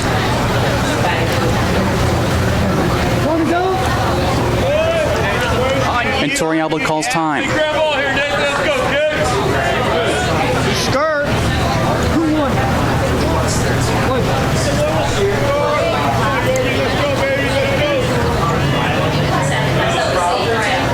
Back. Another throw to first there. Blair not really taking that big of a lead. Just had to step back to first for that one.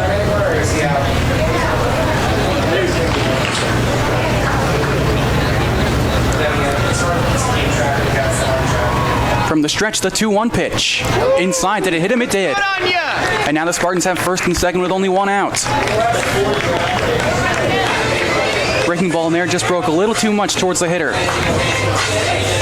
And now a chance for Drew Earhart. For you too, huh? Second baseman, Drew Earhart.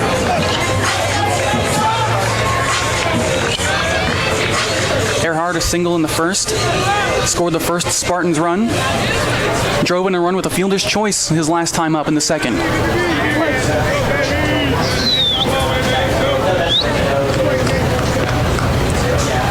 Blair at second, Torrealba at first. First pitch to Earhart. Taken in on the inside corner, 0-1.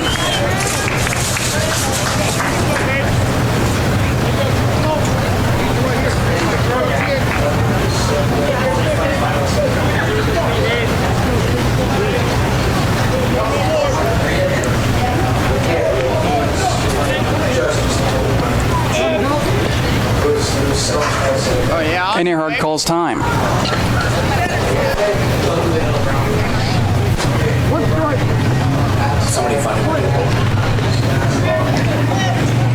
Looks like someone's warming up along the right field line for the Sharks. 0-1 pitch.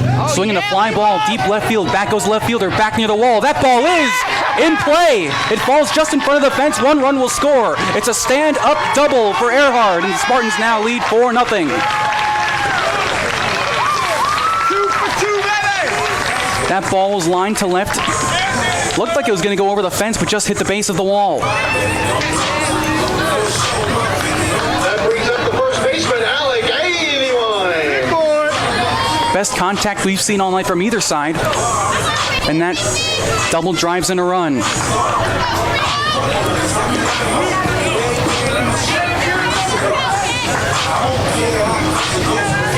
Freight train! Let's go. Now a chance for Aliwine. Second and third with just 1 out. Left side of the infield plays in. First pitch is taken on the outside corner, 0-1. You don't see this kind of formation too often. Left side just on the edge of the infield grass. Right side almost in a shift. Willing to concede the run if it's hit to the right side.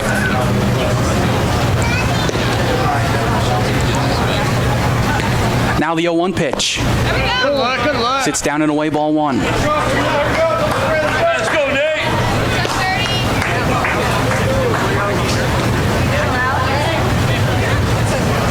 We got 3 out. 30 rock. Runners on second and third with only 1 man gone in the bottom of the 4th inning. 1 run already home.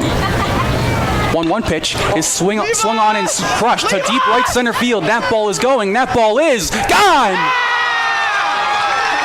A 3-run blast. Alec Aliwine.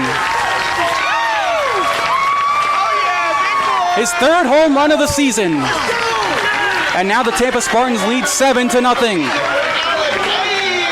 That ball was tattooed to right center field. And now 4 runs home in the inning for the Spartans. How about the catcher, Danny Servin? That ball got out of here in a hurry. Keep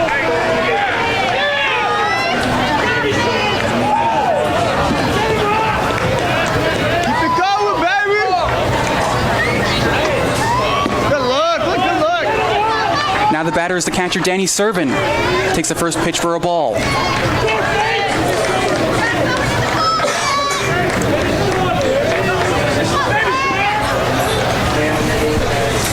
Here comes a 1-0. Outside ball 2.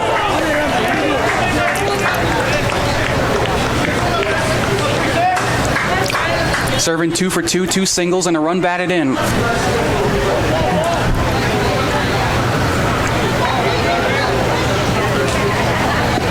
Still just 1 out here in the bottom of the 4th. That ball's fouled back.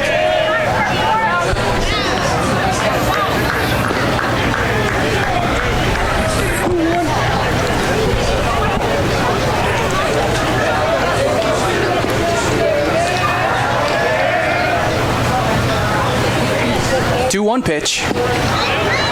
Good pitch there. Breaking ball got the call in the inside corner.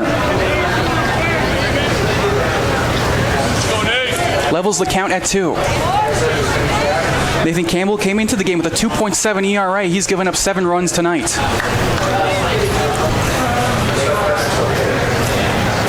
Two-two pitch. Fouled off.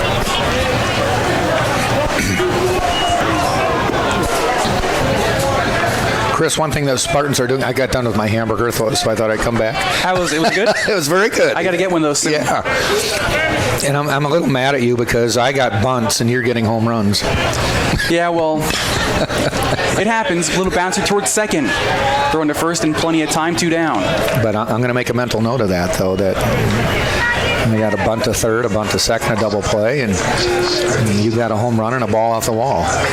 Yeah, it's been a pretty good inning so far for action. Good job, though. You know, one thing the Spartans are doing in this game is they're righting some of the wrongs from last weekend. They're scoring runs, which they did last weekend. They lost 6-5, 14-12, and then won 11-9. So they scored, and they're doing that here. But they gave up a lot of runs. They gave up 6, 14, and 9. Yeah, it's defensively they've shored things up so far in this game. Yes. First pitch to Maynard, swung on and missed. We go 1-5. Boy, Servin crushed that one, didn't he? Yeah, that wall was just demolished to right center. Go, Nick. Now the 0-1 to Maynard. Checks his swing. He went around, says the home plate umpire. No balls and 2 strikes. And if the home plate umpire says he went around, it's official. Yeah, that's what it means. Yeah. You know, it's interesting. They do have the fielding umpire behind first base, so he could have gone down there for a look. Yep. On the check swing. Yep. They'll even check it if he's at second base, and he's the only field umpire, so. Now the 0-2. Swing and a miss, and that retires the side. But not before the Spartans get 4 runs on 3 base hits, no errors. We're going to the top of the 5th inning. Tampa Spartans 7, Nova Southeastern nothing. You're watching Tampa Spartans baseball on TampaSpartans.tv.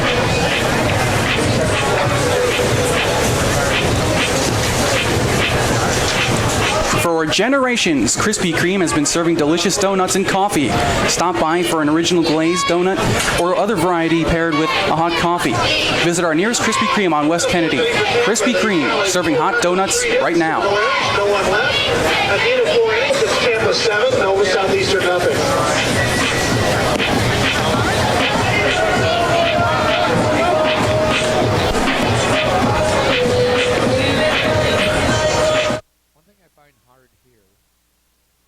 Because we've got 2 panes of windows, is at nighttime, it's like, did that ball go out? Did it hit the wall? It was a little difficult for that ball in left field to see if it went over the fence, but you can tell by the way I look for the fielders, and see how they react. And then that ball in right center was pretty obvious. It went over the wall. Yeah, I could tell the runner, or the fielder kind of gave up. So I tried.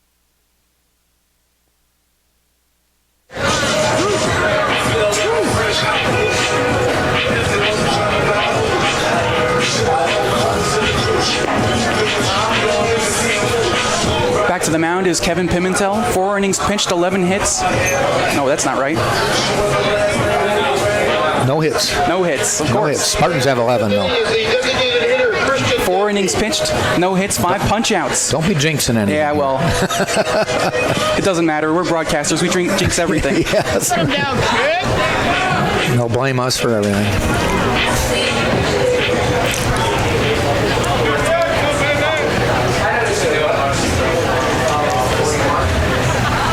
First pitch, fouled back. Christian Demby, the DH, leading off for Nova Southeastern. They are still looking for their first hit.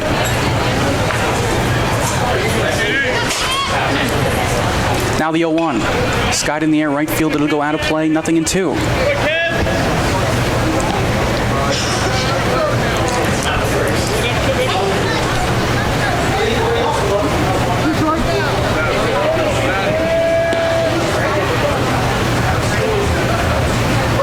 Now the 0-2 pitch, up and in. Hurry up. That pitch was so high, the batter didn't even have to move. No. Pretty good job by the catcher to even catch that one. To count a ball and 2 strikes. Out of the windup, here comes that 1-2 pitch. Swinging, foul tipped into the glove. And that's the first out of the 5th. 6 Ks now? 6 strikeouts. 4 1/3 through this one. Batting left fielder Brian Diaz. 4 appearances, he had 25 Ks, so he's averaging about, let me do my public school math here, about 6 a game. So he's right on there. I only had to take 1 math class here Really? so far, so yeah. Must be a Bachelor of Arts you're going after. Yeah, I'm a communications major. That's what I did. I said, I'm not taking calculus. Yeah, it wasn't going to happen. I went to school to be an architect originally, and they said you needed 3 semesters of calculus. And I'm like, why? The batter Diaz. They said, well, you need to know that if you're building a 50-story building and there's a 50-mile-an-hour wind, how much it's going to sway. And I said, I just want to do a ranch house in the suburbs. They said, you still need calculus. Crazy. So I said, all right. Big swing and a miss. What do I really like to do? I like to talk. What do I like to talk about? I like to talk about sports. Yep. That's why we're here. Yeah.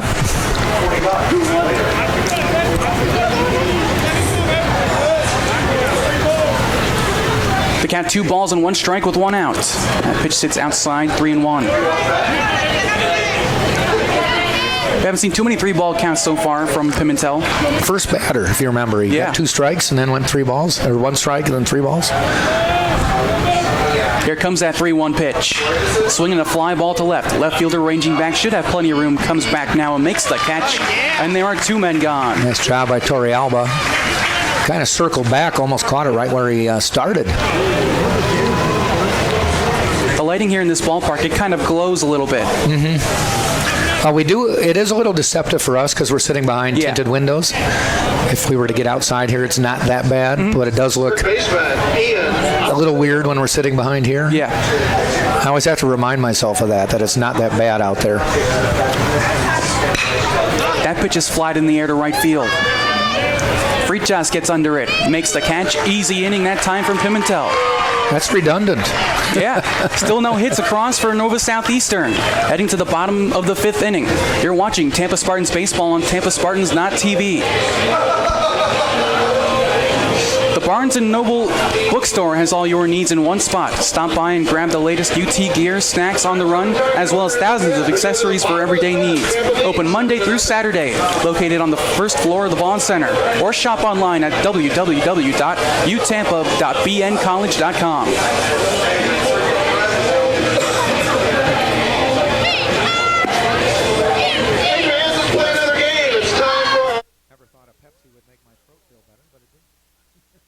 Displayed on the athletic marketing board as they walk in front of you.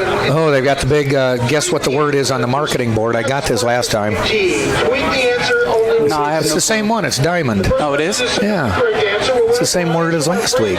Jimmy Johns. Come on. Looks like they didn't change the board. I know. I didn't win anything, even though I did get it first. New pitcher. Yeah, it is a new pitcher. Number 26. I'll get you some stats on him if you'll identify him. Southeastern is number 26, Matthew Sellers. Sellers, the pitcher. It's Matthew Sellers. An ERA of 12 this year. You got it, okay. Just 3 appearances and only 3 innings pitched.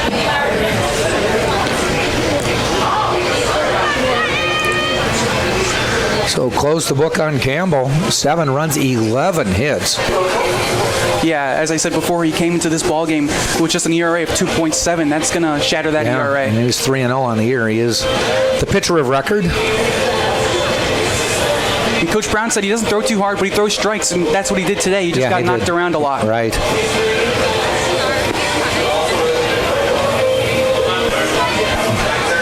Well, I tell you, the Tampa Spartans, they're a different beast.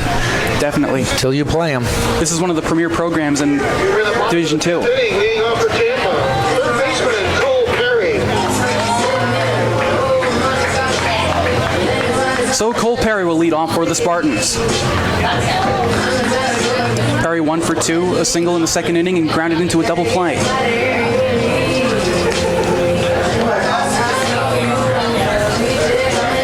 Spartans 7 runs on 11 hits. Sharks no runs on no hits. First pitch at the bottom of the 5th. Chopper towards third. Third baseman has it. Fires to first in time, and that's the first out. Good arm.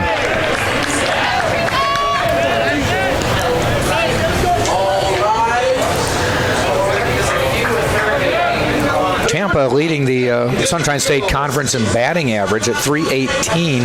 Nova Southeastern only hitting at 277. They're 9th in the conference out of the 11. As a matter of fact, their pitching staff actually is 11th in the conference. Tampa's 3rd with a 3.39 ERA. So Nova Southeastern gives up runs, but they've been outscoring people. Shortstop DeTringo looks at the first pitch, down and away for a ball. Yeah, the Spartans are coming into the game, are averaging almost 9 runs per game. It's hard to lose games like that. Yep. Though they did last week. Yeah, they lost a couple. 14-12.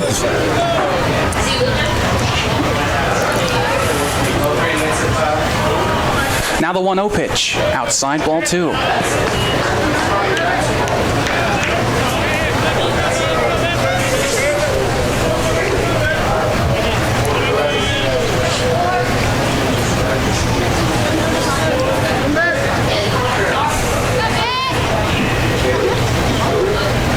Here comes the 2-0. Hit hard. Nice play by the shortstop. Diving to his right to make the catch on the line, and there were 2 gone.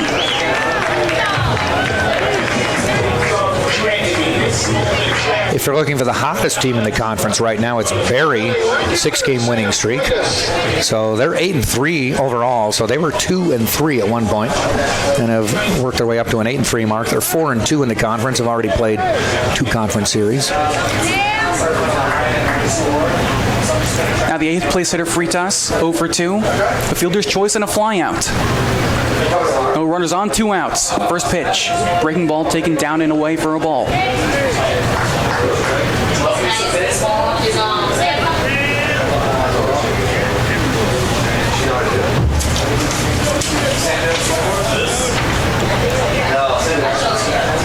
Now the 1-0 pitch. Chopper towards shortstop. Third baseman actually comes and gets it. Fires to first in time to retire the side. Clean inning that time. No runs, no hits, no errors. Nobody left on base. Heading to the top of the 6th inning. Tampa Spartans 7, Nova Southeastern Sharks nothing. You're watching Tampa Spartans baseball on TampaSpartans.tv.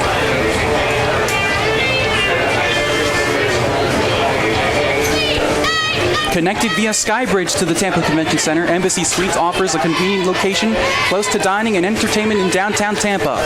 Located just a few blocks from campus, come stay in luxury at 513 South Florida Avenue, Tampa.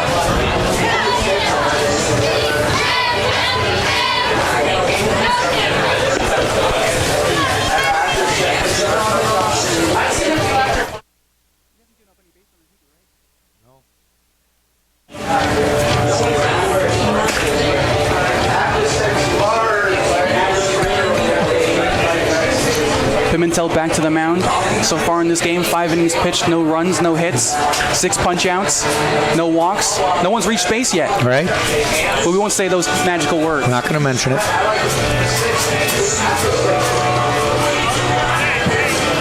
He has pitched well, though. I'm just going to find which screen has the pitch count here. 65 pitches over 5 innings. That's pretty good. 12 an inning. Yeah, he's been very efficient so far tonight. The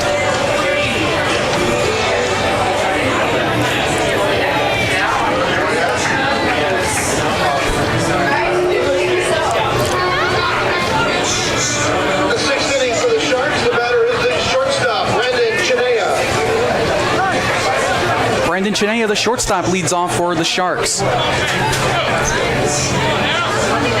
Chinea 0 for 1 with a ground out.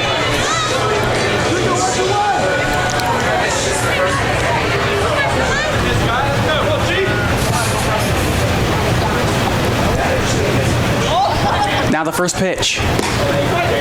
Paints the outside corner, nothing in 1.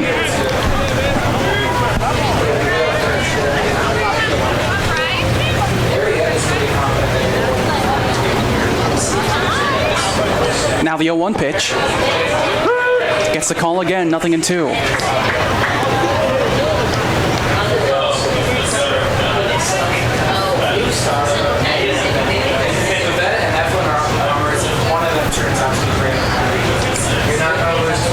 Now the 0-2 pitch. Swing and a miss. No chance on that outside breaking ball. That was a nice pitch.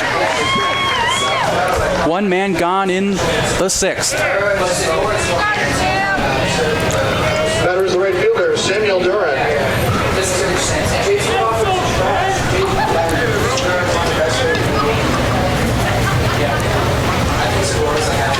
Now Samuel Duran.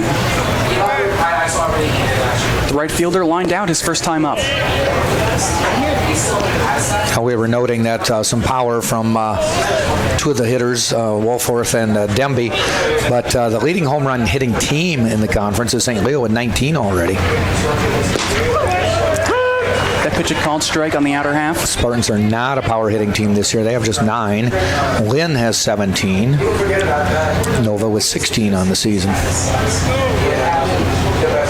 Now the 1-1. Gets the call on the outer half. A ball and 2 strikes. Spartans do have more hits than any team in the league. And the only team in double digits, or triple digits, I should say, for runs. 1-2 sails away.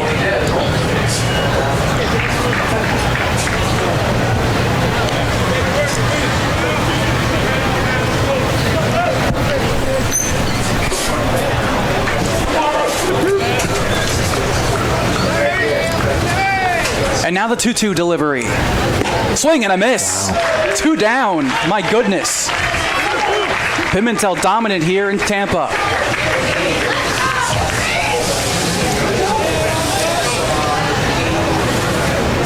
First baseman, number 1, Mike Rojas. Now the 9th place hitter, Rojas.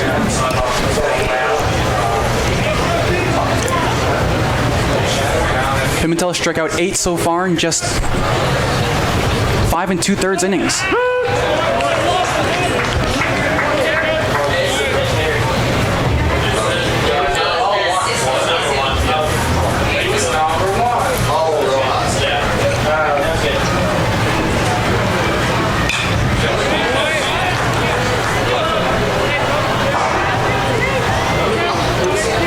No balls and 2 strikes, 2 outs. Nobody on base for the Sharks. Looking for another clean inning here.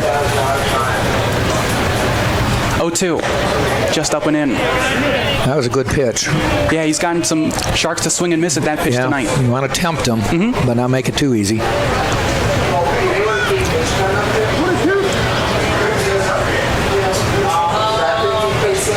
The count, a ball and 2 strikes. Here it comes. Check swing, foul.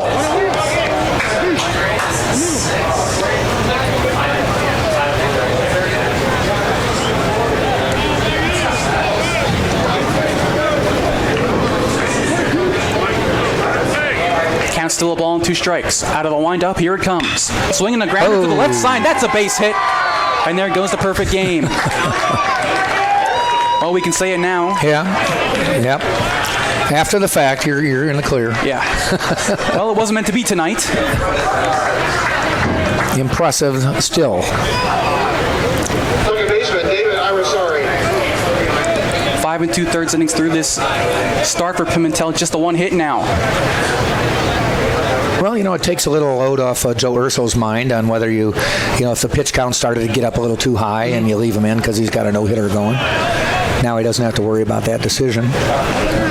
Batter is Daniel Irisari. A ground out and a strikeout. First time out of the stretch for Pimentel. Yeah. Now the 1-0. Gets the call on the inside corner, 1-1.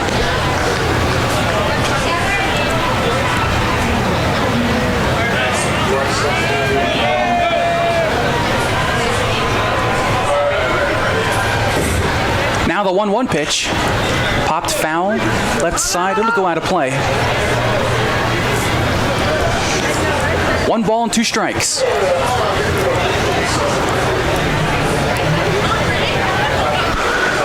Jack, have we gotten any more tweets over there? No. I'm bummed. Come on, folks. Kayla has been the only person, Kayla Martin, coming through for us. Now the 1-2 pitch. Just misses the inside corner. Cheering on Danny Maynard back in Burton Hills, New York. Balmy 30.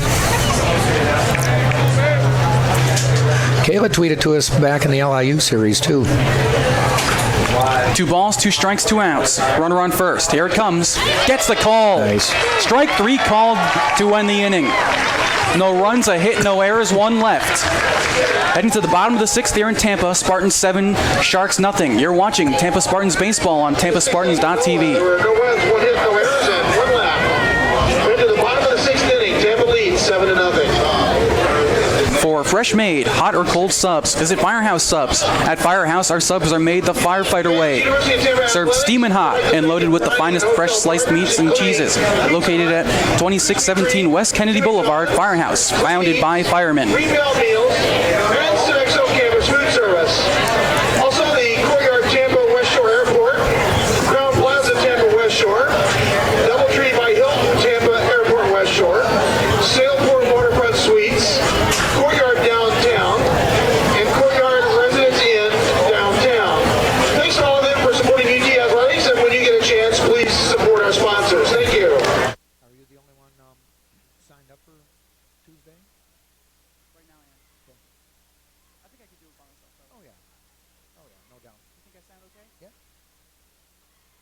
I noticed you talk when you talk to me about the game. You talk faster than you do when you do the play-by-play. Okay. Which Yeah. doesn't mean anything, but the one thing people think when they do play-by-play is they have to talk fast, and you don't. No, you just, as long as you get the words out clearly. There are times when you pick up the pace, because that kind of tells people there's a reason you're picking up the pace. Something exciting's happening. But a lot of people think that play-by-play people are always just talking. Yeah. No, it's not like that. No. I think I speak faster when I'm talking to you because I'm trying to figure out what I'm saying and it just, I don't know. That's okay. I have a class right now where we're putting together news packages. Whenever I have to read the voiceover, it's so fast, it's terrible. Just take your time. All right, well, welcome back here inside the broadcast booth alongside Jack Ike. I'm Christopher Francisco on the call for you this evening. So you like this better than softball? Yeah. It's different. It's different. Yeah, it's a lot more formal over here. Is it? Yes. No one's ever told me I was formal. Just the way things are done and all the stats that you're given. Okay. Will that change the way you operate and when you do softball? I think so, yeah. The batter is the center fielder, Danny Blair. 2 for 2, 2 singles and a run scored. Well, I come from a radio television background, so I kind of follow some of the rules, and we don't have to follow all the rules here, but... Good pitch there, called strike. Sellers in for his 2nd inning of pitching. Got the Spartans 1-2-3 last inning.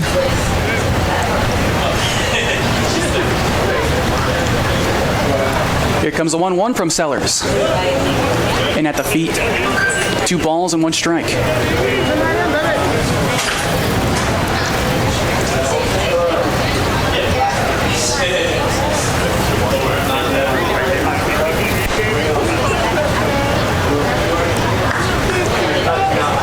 Now the 2-1. Outside, ball 3.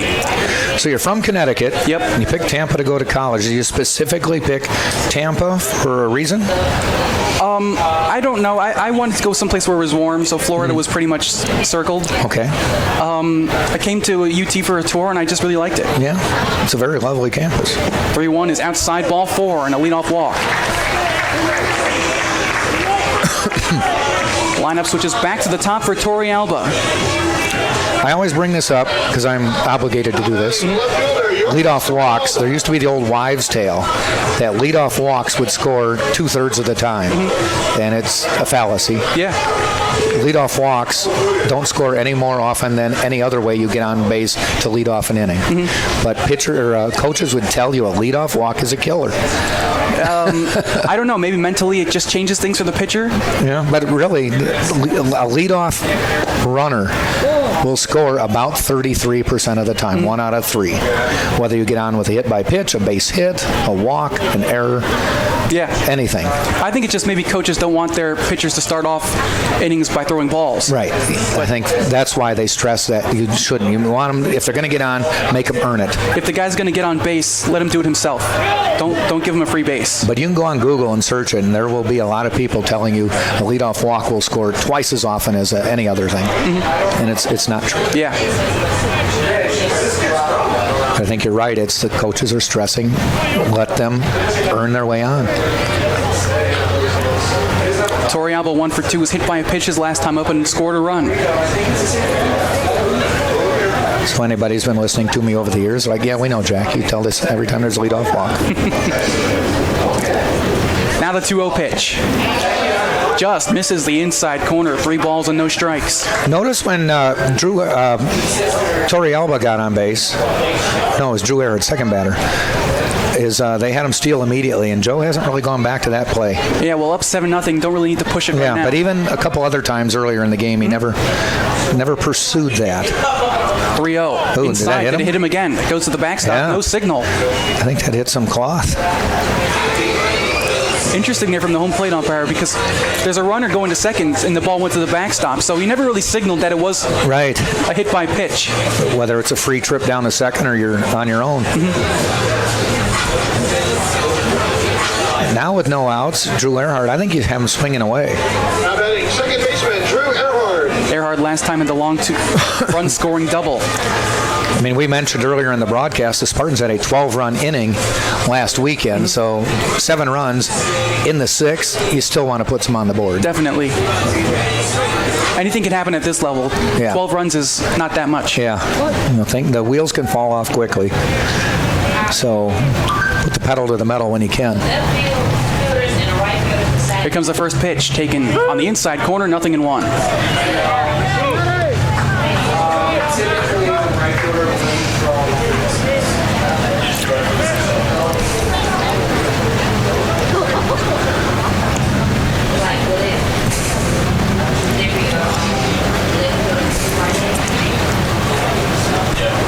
Now the 0-1 shows bunt, pulls it back.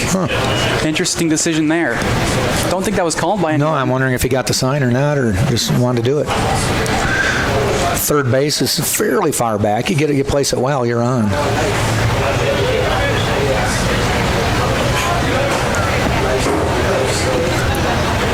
Sellers gets the signs. He's ready. 1-1 pitch. Up and over the head of Erhard there. Had to duck for that one. Just a bit inside.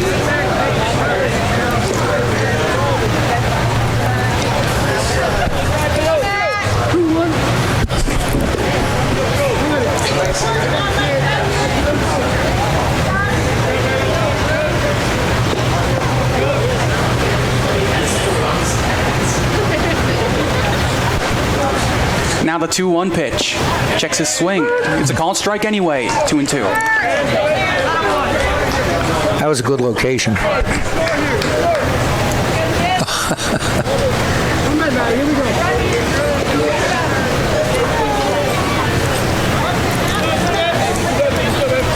Runners on first and second, nobody out. And the batter calls time.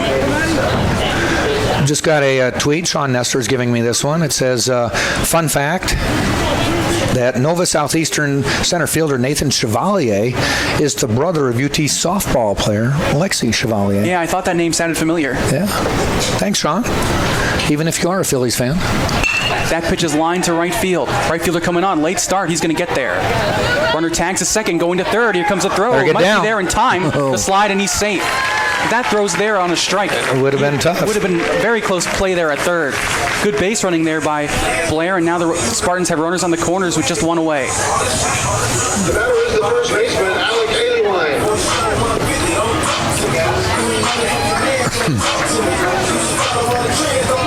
I think you let Alec swing away here.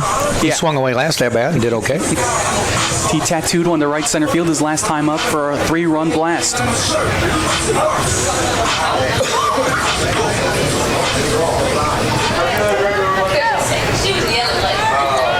You see the center fielder now playing right in the direction that home run went. Yeah. Not going to be able to play it, though, if it's over the fence. No, you can try all you want. First pitch is a called strike on the outer half.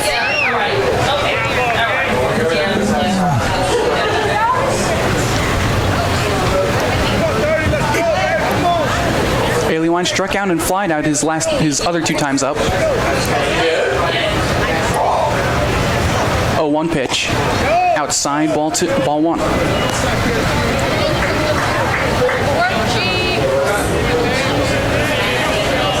Blair at third, Torrealba at first. Spartans leading 7-0 here in just the bottom of the 6th inning, looking for more.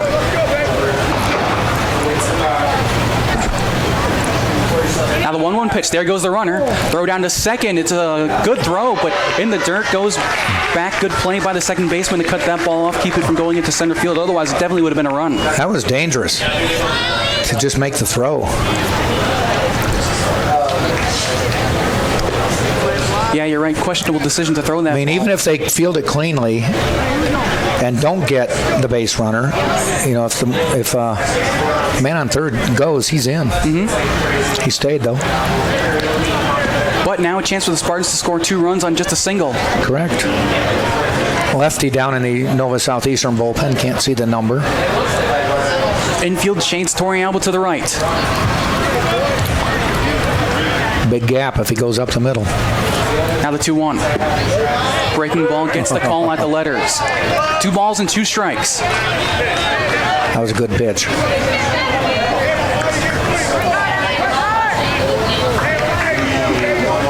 Runner on third, Blair, can come about 2/3 down the line because the third baseman's nowhere close to third. Right, you lay down that bunt. You got to put the bunt down, get the runner scoring. 2-2 pitch. Little chopper towards the right side. Going to be a tough play for the second baseman. Gets it, throws on to first. Not in time. An infield single. Aliwine reaches first base, and it's now 8-0 Tampa. That ball just wasn't going to get off the grass, was it? No. And the second baseman was playing so deep there. Was he on the grass, outfield grass? If he wasn't, he was awfully close. Spartans have had about 3 or 4 hits like that today. Yeah. They got wood on it, but it just didn't go anywhere. Leading to runs, too. Yeah.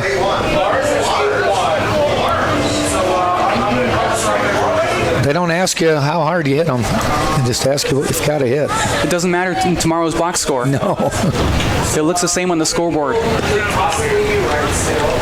So now here's Danny Servin, the catcher. 2 for 3. That pitch is a called strike, 0-1. There aren't too many catchers in any league that hit cleanup. You're right. Kid from Norway wins.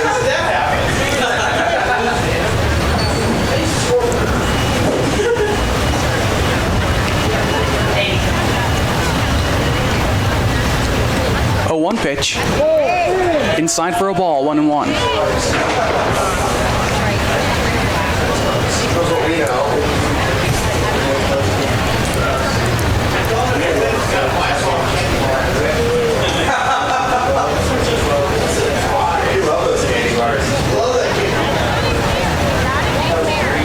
One pitch in the dirt. There goes the runner towards second. Not going to be a play.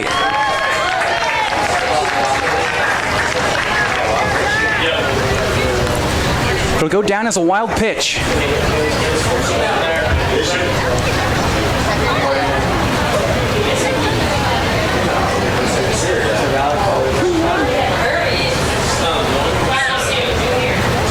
Now runners on second and third. Just one man gone here in the home half of the 6th inning. Here it comes. Inside.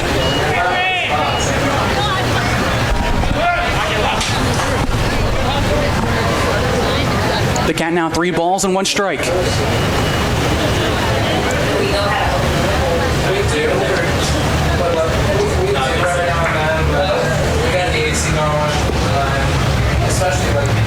Here it comes. Taken right down the middle, 3-2.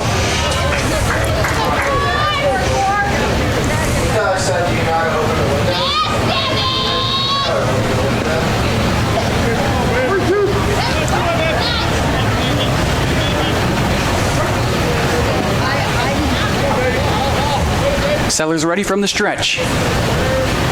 Now the payoff pitch. Breaking ball sits upstairs, ball 4. Questionable decision there on the pitch call. Now the bases are loaded. Yeah. Down by 8, just go after the hitter there on 3 and 2. Even though there's a base open, it doesn't matter. Should have just thrown a fastball there. Danny Maynard. Danny Maynard has some power. Maynard, the DH, a single in the 3rd inning. He's 1 for 3 with a strikeout. Bases loaded, only 1 away. 1 run home already for the Spartans in this inning.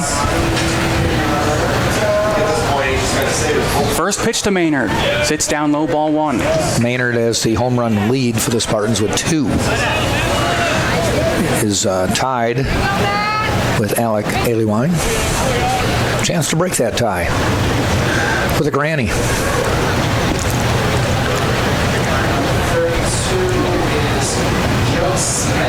(1-0). Upstairs, ball 2.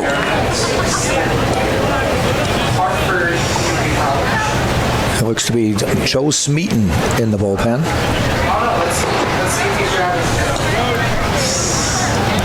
From Abingdon, Maryland.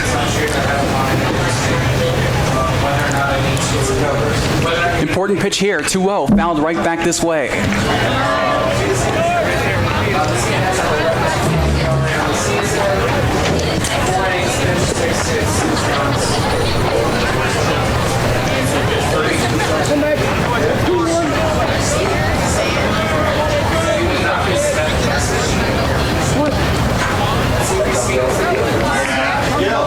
And the batter calls time.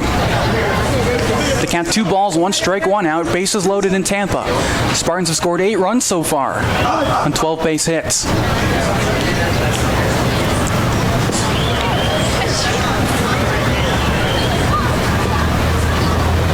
Here comes the 2-1. Popped up. It'll go out of play. 2 balls and 2 strikes.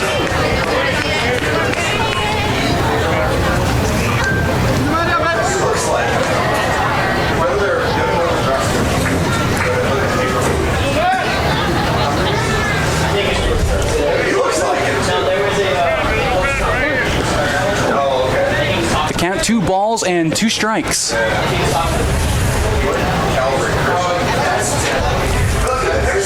Here it comes. Swing and a miss. A good pitch there. Got Maynard to go fishing for that ball, and now there are 2 men gone. Looked like he put it low inside. Just couldn't get down and in.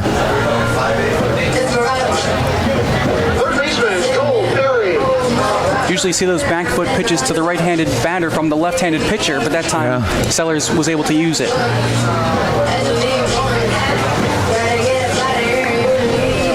So now it's up to Perry.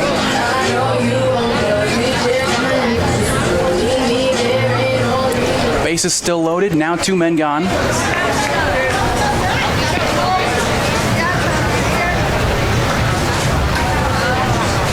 First pitch.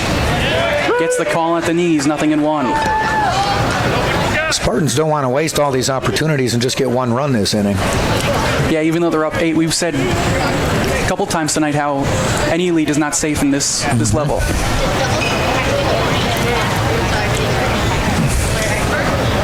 Now the 0-1. Inside, it hits him in. A run will come home.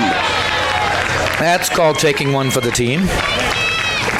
A run comes home for the Spartans. It's now 9-0. The base is loaded, HBP.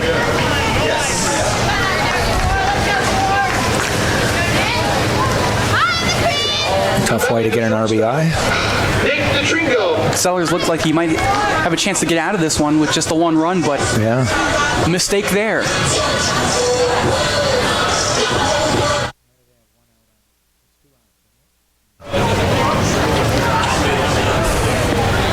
Bases are still loaded, still 2 men gone here. 2 runs home. Now DeTringo, first pitch. Gets the call on the outside corner, 0-1.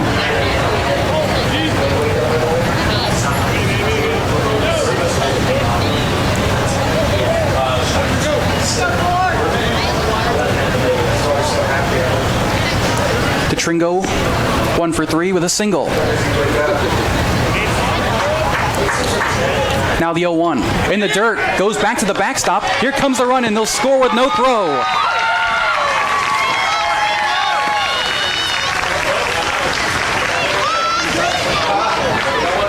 A wild pitch there, and the Spartans now lead 10-0.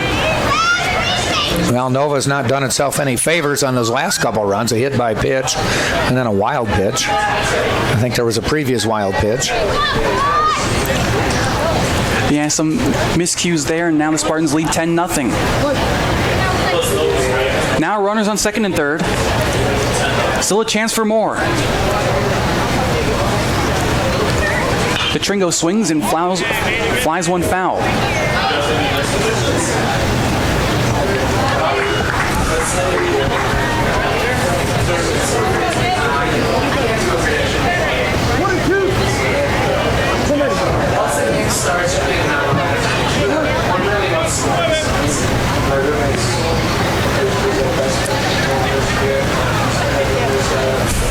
One ball, 2 strikes, 2 outs. Fouled back this way.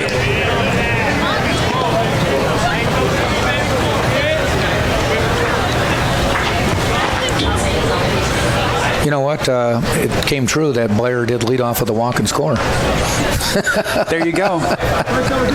Started with a walk. So you're right, just bad things happen.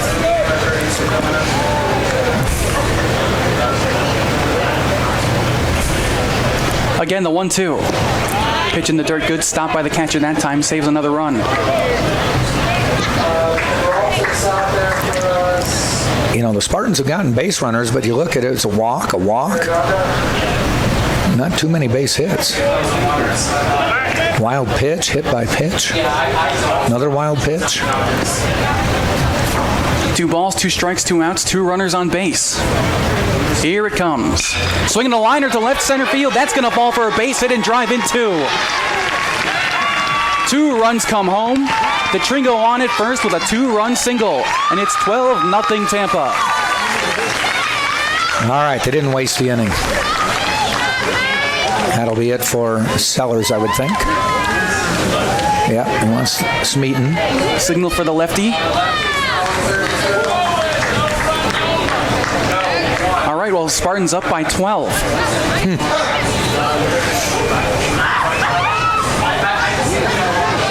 Well, Sellers pitched a good 5th inning, but could not get out of his own way in the 6th here with 3 walks in the inning.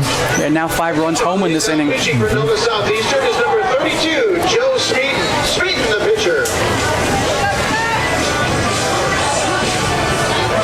You know, we've been talking about walks a lot this inning, but it's not just the leadoff walks that are sometimes a problem. It's walks in general. You never want players to get on base without doing anything. Right. At least if they make contact, there's a chance for an out. Yes. You can't strike out everybody, so. Yeah. So they kind of dug their own hole here.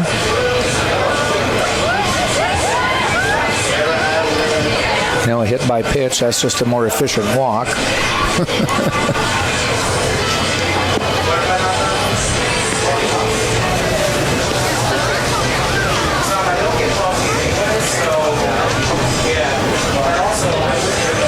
So they're going back to a lefty.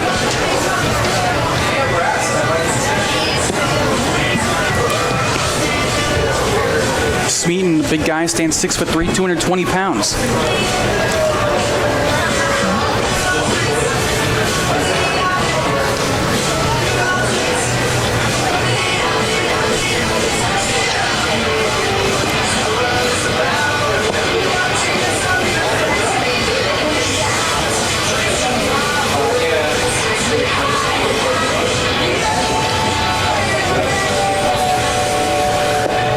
Not quite a sidearm delivery, but not directly overhand.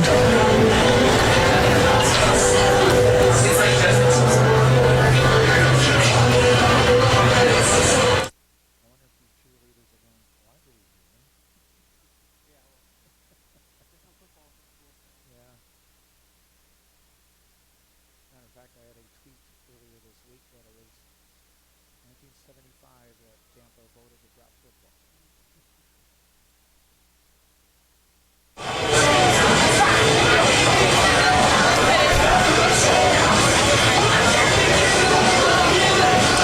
Spartans have scored 5 runs in this inning on just 2 base hits. Now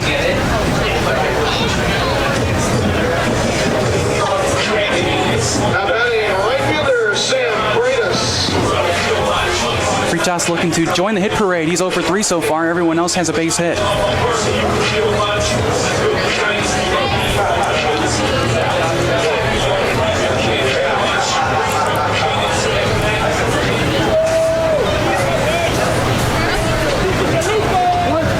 Yeah, Sellers with 3 walks, 2 wild pitches, a hit batter.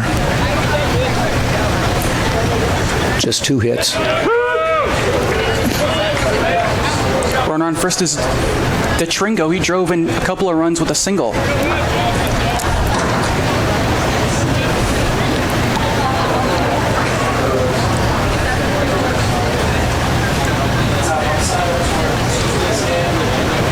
Now the 0-1. Swinging a high fly ball deep right center. Center fielder going back, racing back, over the shoulder. He's got it. Got it. Great play there in Yeah. the gap by the center fielder Chevalier to finally retire the side. 5 runs across for the Spartans, 2 base hits, no errors. 1 runner left on base. Heading to the 7th, Spartans 12, Nova Southeastern nothing. They're watching Tampa Spartans baseball on tampaspartans.tv. One left.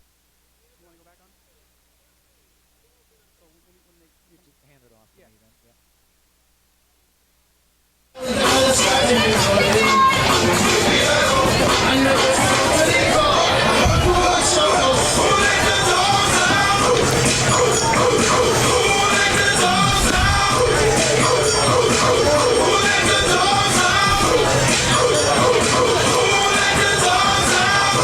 Did you know that our team has its own official orthopedic physicians? Let's give a big shout out to Dr. Seth Gasser and the Florida Orthopedic Institute and their sports medicine team for keeping our players safe and providing athletic training services and medical care to UT student athletes.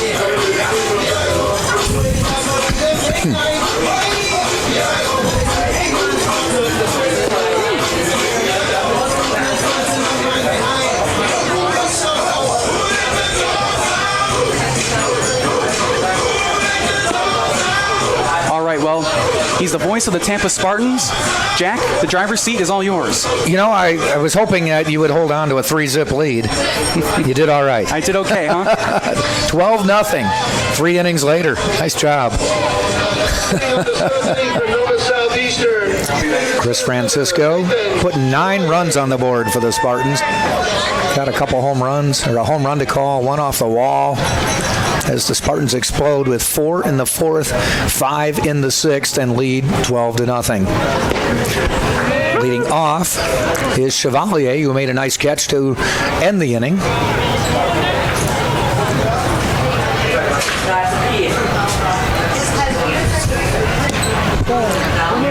Kevin Pimentel, still on the mound for the Spartans, has given up just 1 hit today. That was last inning.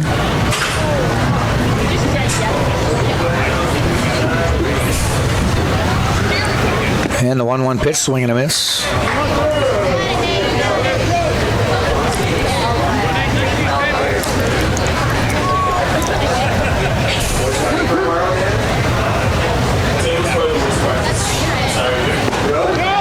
Call strike 3, punched him out.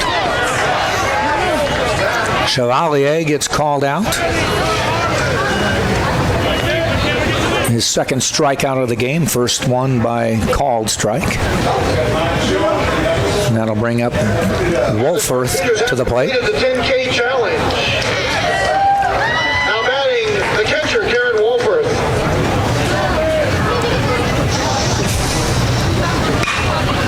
And he skies that one. Third base, Perry, foul territory, makes the catch.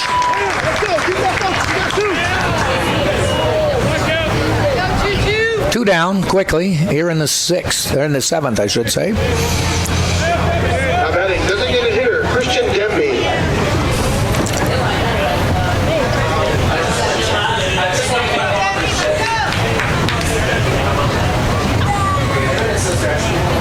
Demby has a ground out and a strikeout. And he looks at the ball low. Where are you going to go?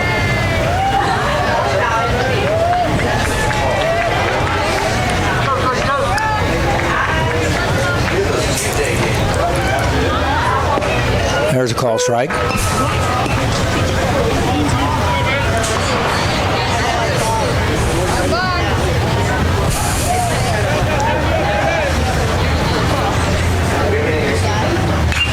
Fouled back. Spartans have scored in 4 of the 6 innings, and each inning they've scored, they have added more runs than the previous time they scored. They've gone 1-2-0-4-0-5 for their 12 runs.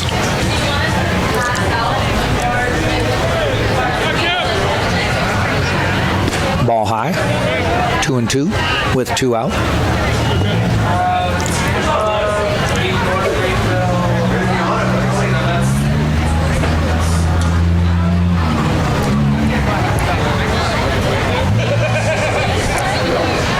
And the pitch. We'll go full 3-2.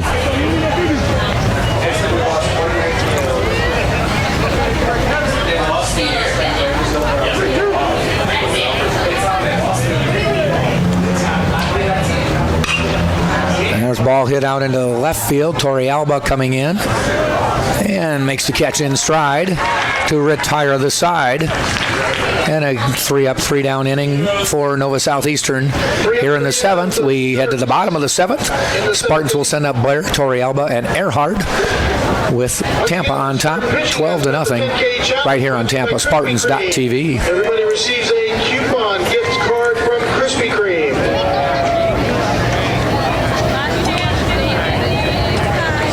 It's over $100. Everyone likes to gamble.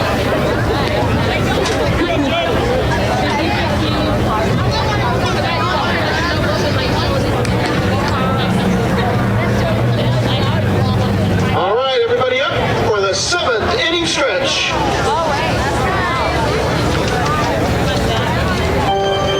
Everybody join me.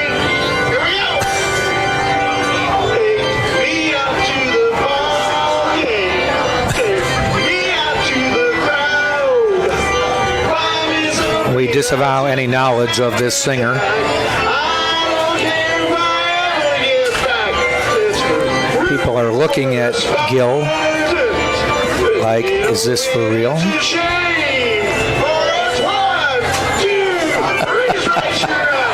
I think Gil gets 3 strikes for this one.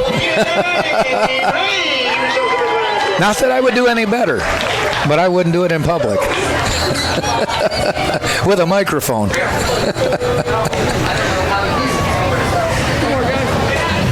Takes a brave person to do that.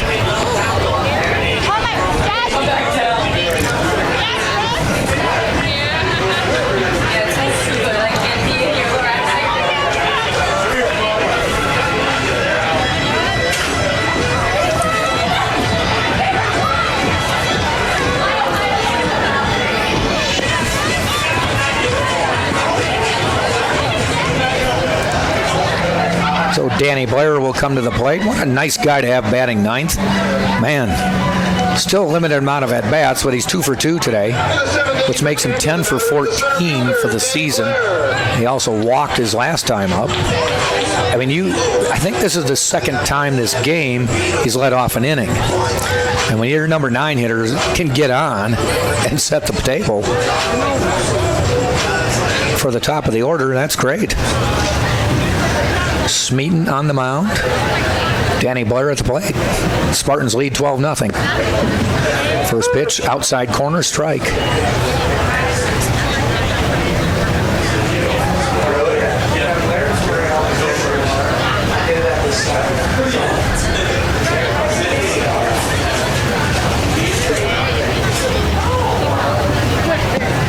Outside. Sounds like the Tampa women's beach volleyball team pulled a clean sweep in the home opener.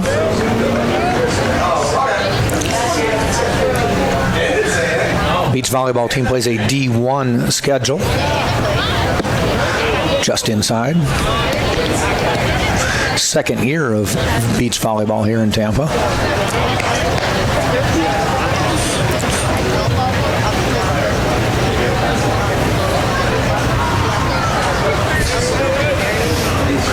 Two-one pitch to Danny Blair. Outside, 3-1. How's that burger? Everything I said it would be? Great. All right. What's the hair, Laura?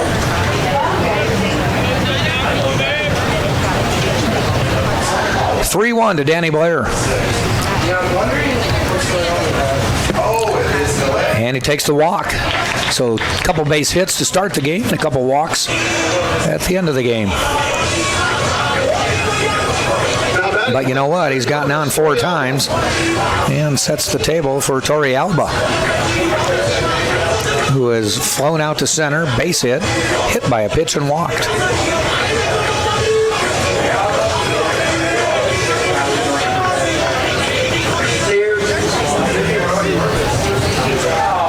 So he's reached base 3 times, officially though 1 for 2. Make it 2 for 3 with the base hit up the middle.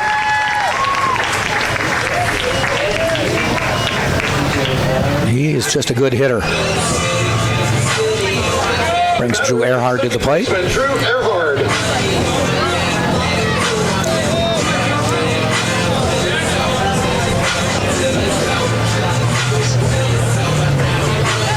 I would imagine Drew will be swinging away here with a 12-0 lead. More than likely, this will be Drew's last at-bat of the game as well. Inside. Joe Urso will probably start making some position substitutions next inning. May even have a few pinch hitters later this inning if it proceeds longer than normal.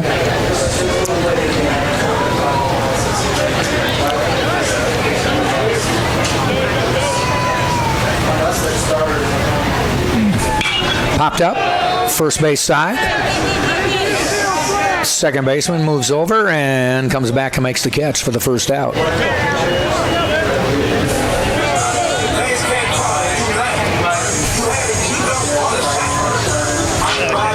batting first baseman Alec Aliwine.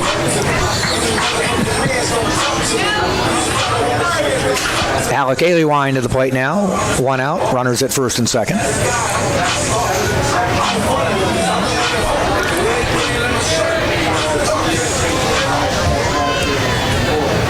Alec 0 for 2 to start the game, and then homered and singled and has 4 RBI.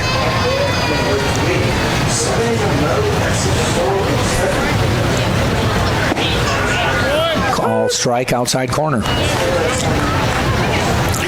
We'll be back on the air tomorrow, 1 o'clock, first pitch. Same 2 teams, doubleheader. They claim the second game will start at 4.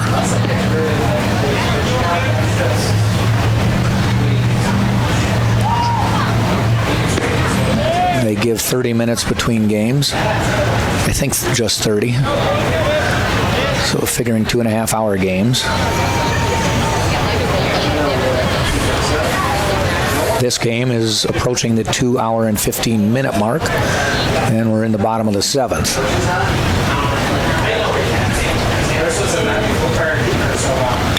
That one is hit fairly deep to center field. Drifting back, way back, near the fence, got room, makes the catch. Runner on second will tag, and Blair goes to third. That one was a little bit too high to get out of the ballpark. Did cause Chevalier to keep backing up, though, and he caught it up against the wall. Just about where he hit the first one out. Brings up the cleanup hitter, Danny Servin.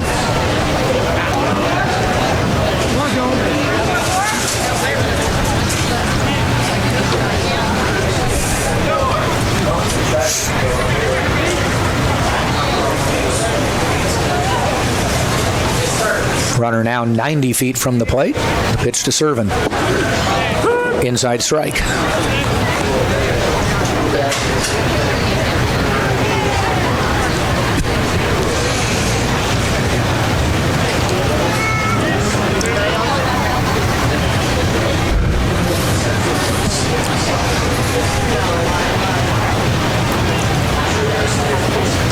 Off-speed pitch, and he slaps it foul behind 0-2.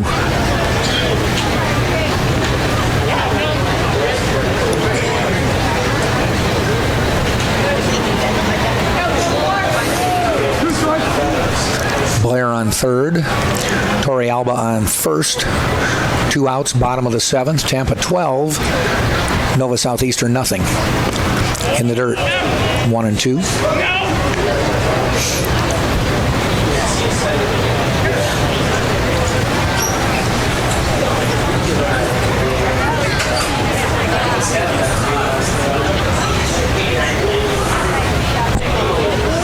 In the stretch, Smeaton pitches. In the dirt again, 2 and 2.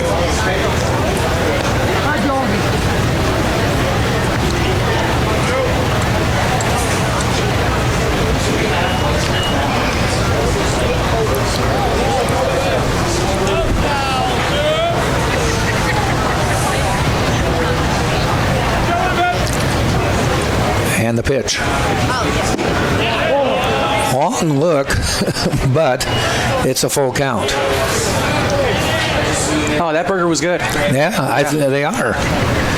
Got to eat the fries while they're still hot, though. Mm-hmm. No, those fries are still hot. Okay, good.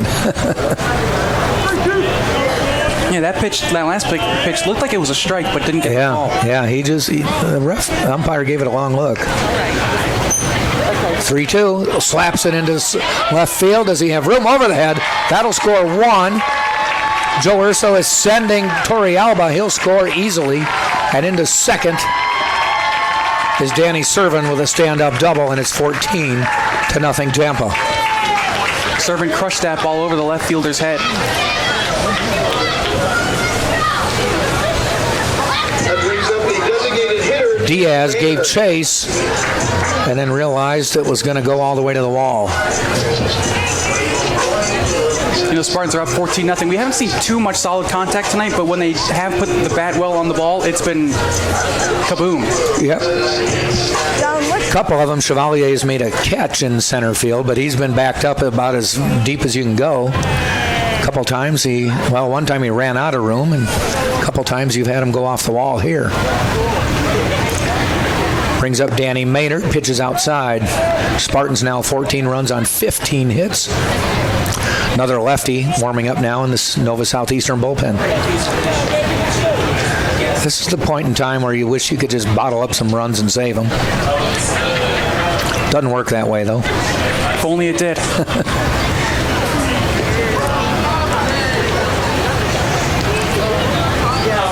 Inside. Call strike. Maynard backed away. It would be wonderful if you can get performances like this every game. Great pitching and great hitting. Yes. But of course, that's not the case. Hang out about baseball. Yeah. This doesn't work that way.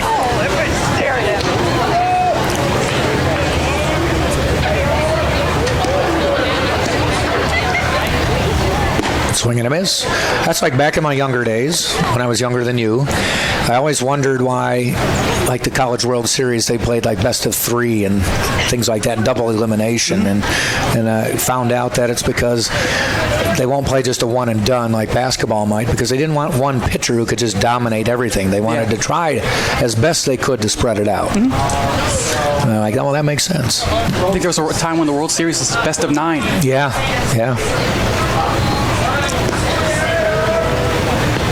I suppose you have an opinion, I do, on the play-in game in baseball. I think it should be at least a 2 out of 3. I think it should be 2 out of 3, but I think it's not fair to the team that wins that series to play maybe 3 extra games. To go into the... Yeah.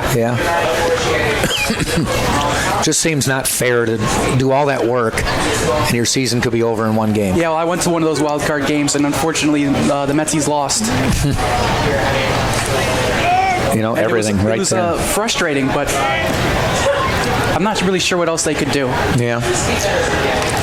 You're right, though. You've used up 3 of your pitchers if it goes the distance. Foul ball. And a lot of these pitchers now in baseball, they're not used to pitching all these innings, especially late in the season. Yeah. So as you get towards the playoffs, World Series, these pitchers are really doing things they haven't done before. Yeah. And I suppose there's good points and bad points. Mm-hmm. Kind of like college football. Should there be 4 or 8? Yeah.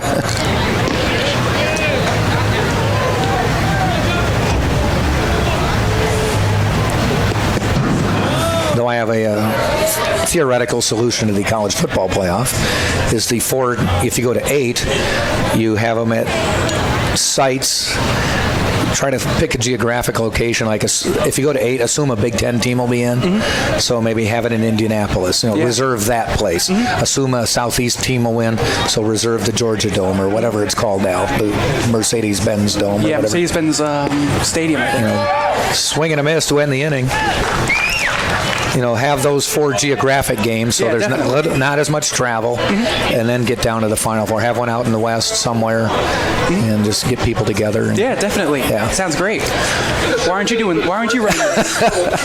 It's just a theory. Well, I've always thought since they went past just the one national championship game, that it should be 8. Yeah. Because it just there's too much of 1 and 2. Okay, you can usually pick out a number 1 and number 2, but the rest of them, you could juggle them. Yeah. And that way, and you guarantee a UCF spot. Yeah. And that would just grow the game of college football to more schools and more people will watch the game. Right. Yeah. Then you give it to the conference champions of certain conferences, and you let in the best non-power conference school. And I think you're in a better position. Yeah. 3, 7, 163. I got a lot of theories, a lot of opinions. We have a winner. We're giving away the 50-50 raffle. Somebody cheered. We go to the 8th, and the Spartans have made a pitching change. They're bringing in number. Let me get my. And the cheerleaders 50-50 raffle. Where's my scorecard? Here it is. It's number 23, John Pickman, coming in. He's a junior from my hometown. I did not know that. Palm Harbor, Florida. Went to Palm Harbor U. That's where my daughter will go next year. Cool. Do you have any numbers on him? I put you on the spot. An inning pitched, a walk and a strikeout. Okay. That appearance February 8th at Georgia College. A junior with the Spartans. Palm Harbor University School, just a little more than a half mile from my house.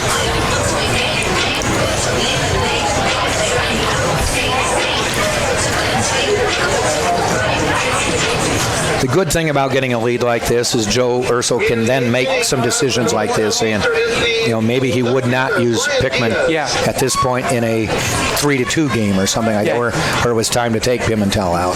Get some players some innings that they wouldn't. Show me what you got. Otherwise, This is your audition.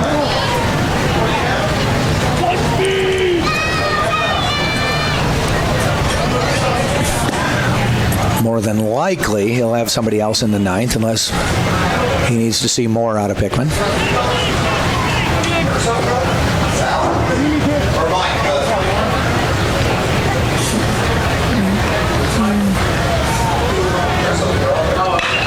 And the first ball that he hits is fouled down into the Sharks bullpen. Solid contact, just got around too much. Pimentel's night is over. Let's see if we can get his final stats. 7 innings pitched, gave up just 1 hit. No runs, 10 strikeouts, no walks. Wow, that's almost a clean line. Faced 22 out of 21 batters by out. Very, very efficient. 1 hit. That was the only base runner so far for the Sharks. Yep. Fly ball down the line, giving chase. It's foul into the bullpen. Freitas gave chase, but it landed about 10 feet away from him.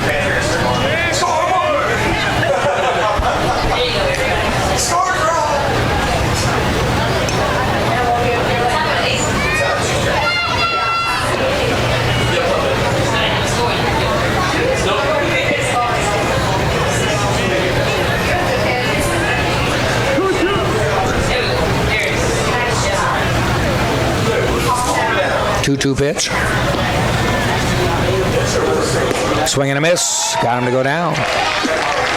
Pickman gets a strikeout on the first batter. We've seen a lot of Sharks chasing pitches out of the strike zone so far. Yeah, you're right. They've gone up after a few of these. Pitch hitter, 38. Pinch hitter coming to the plate for the Sharks. Pitch hitting is number 38, Duncan Pastore. That's Duncan Pastore, freshman from Tampa, Florida. Huh? Say what, high school? No, it doesn't say that. No?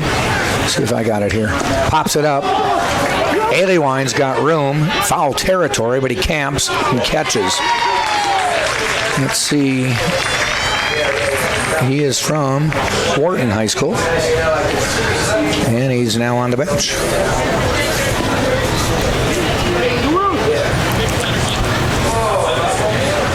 Probably had mom and dad at the game. Yeah, there's a good crowd from Nova. Now batting the shortstop, Brendan Chinea. Chinea to the plate. He's grounded out and struck out.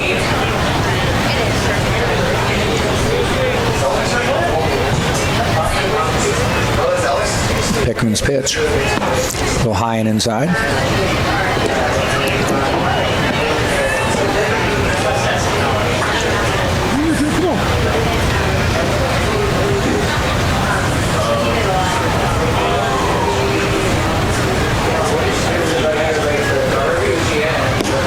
And a little bit low outside.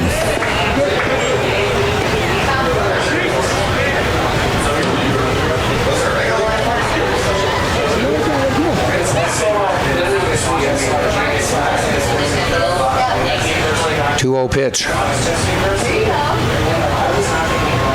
Popped up, foul behind the plate. Out of play.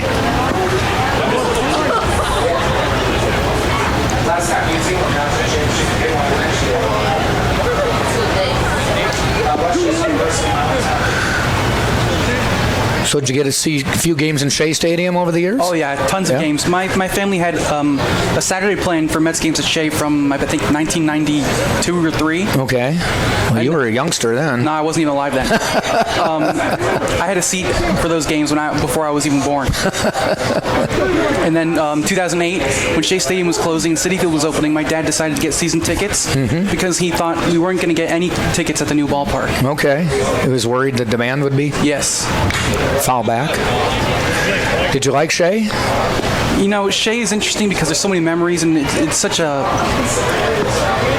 home for the Mets. Yeah. But Was it falling apart? It was a terrible ballpark. Was it? Yes. It was everything was situated terribly. It was just. So I mean, it was just a bad ballpark, even if it was kept up. Yeah, it wasn't too dirty or anything. But Right. It was just Popped up.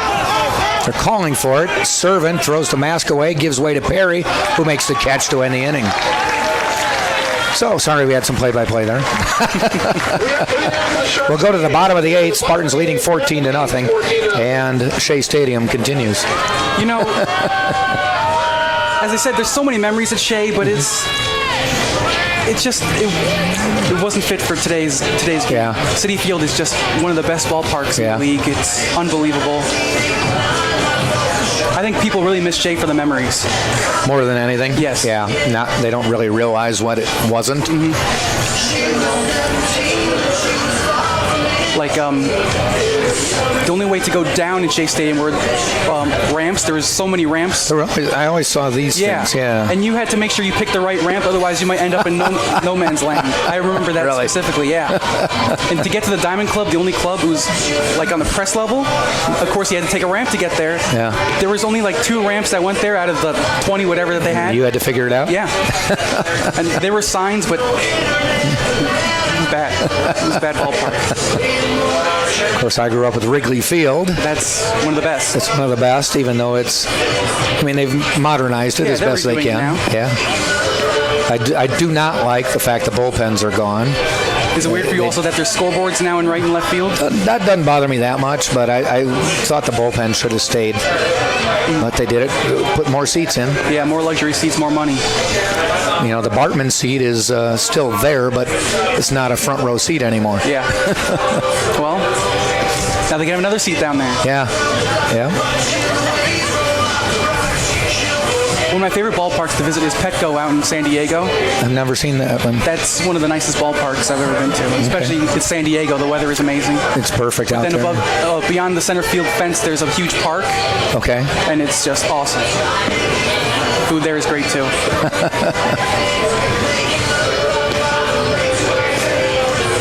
And there's the Tropicana Field, which should be imploded. You know, the Trop is actually a lot like Shea Stadium. Is it? Yes, it has a similar feel, except the roof. Shea was a little bit brighter than the Trop was. Yeah. It's not good. Yeah. I just hope they can find a home for the Rays in this area. I definitely need one.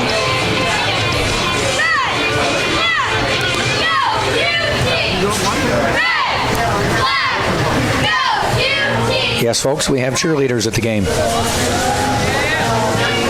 It's becoming a thing in baseball. Now batting for Tampa, third baseman Cole. Marlins have cheerleaders. That's true. I don't know if anyone else does. When the Spartans have played the Phillies over the last few years, we brought cheerleaders. Yeah. And it just seemed so out of place that they were on the sidelines doing cheers. And the Phillies are kind of like, oh, okay.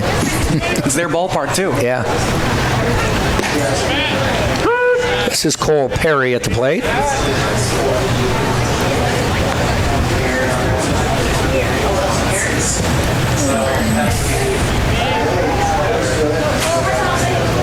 I believe we've got a pitching change, too. Can you catch that number? There's another lefty in there. 15. Ornelas. Matt Ornelas. 5'10", 160 pounds, junior. From Roseville, California. Oh, well, he traveled a long way. Yeah. Throws 3 pitches and gets a strikeout on Cole Perry. Does not waste the 0-2 pitch. With a shortstop, Nick Pietringo. I used to play City League baseball back in Wisconsin, and they'd get some ex-Wisconsin Badgers to play in the league against us. And one guy had just gotten cut by the Red Sox AAA team, and we're facing him. Could throw a 90-mile-an-hour splitter. We're facing him, and batted twice. He threw me 6 strikes. I struck out twice, and I'm like, couldn't you even waste a pitch? And he goes, why would I waste a pitch on you? I'm like, well, thank you. Yeah, I've never been able to go up and against any kind of pitching like that. Me neither. I think I fouled one. I did. I think I weekly. But in our league, if you were throwing 75, you were throwing gas. So 90 was something else. There's a ball high, 3-0. So he goes 3 straight strikes to get the first batter. Now it goes 3-0 on Tringo.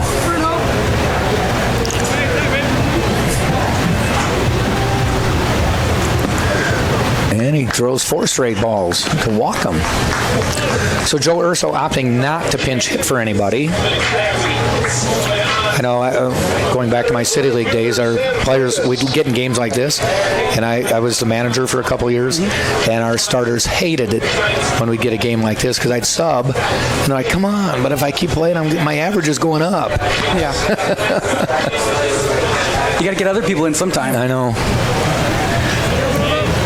That's the problem with those leagues. No matter what you do. There's a base hit. There's a ball through that hole on the left side.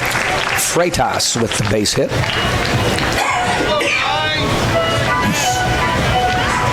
Puts runners on first and second with just 1 out. Fielder, Danny Blair. And brings up the number 9 hitter, Danny Blair, who has reached 4 times today, 2 base hits and 2 walks. And that play, the shortstop again was playing really close to, if not behind second base. And I don't know if he would have gotten to that one, but there's been a few balls to the left side tonight that could have been outs, and they weren't because of where he was playing. Right.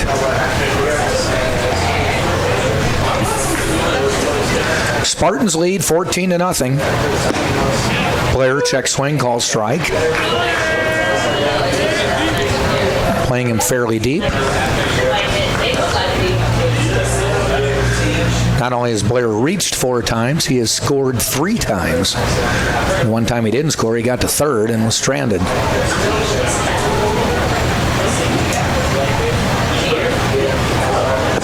in the dirt, 1-1.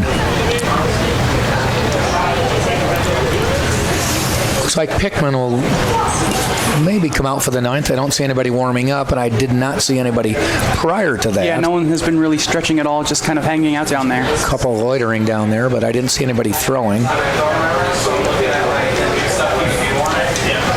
There's a ball hit out into left field.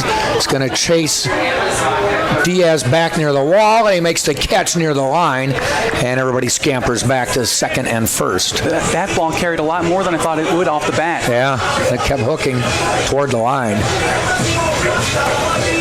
And Diaz hung with it. Caught it right in front of the fence, 2 down. Top of the order. There is Torrealba to the plate.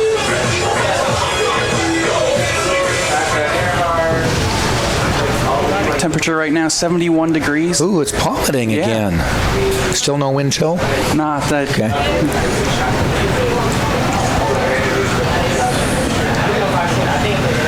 Based on the flag in right field, there is no wind, so there would be no wind chill. Fake the throw. Everybody back. I jest. Because I know you know what I'm talking about. Some of my friends and relatives back in Wisconsin had 20 degrees below a couple weeks ago, 50 below with the wind chill. Yeah, I don't think I've ever been in temperatures like that. That is the proverbial not fit for man nor beast. Mm-hmm. And my one former neighbor up there was bragging about how nice winter had been till about January 10th. And he said, boy, I'm sorry I ever brought that up to you because we have been paying for it ever since. Cold weather, huge snowstorms. It's like every week, something. Well, that's why we're here. Yeah, my wife and I finally said enough of that noise.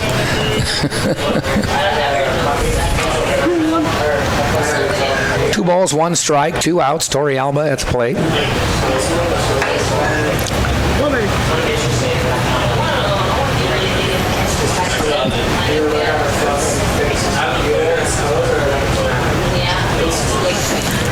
Inside. 3-1. Drew Earhart on deck, hoping to get an at-bat here in the 8th.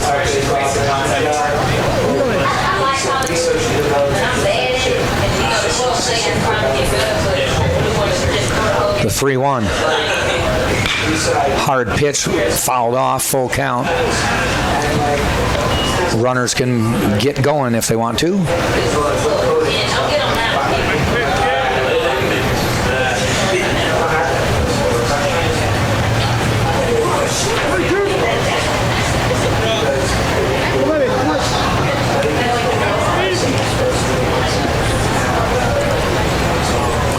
(3-2) in the stretch. The runners go.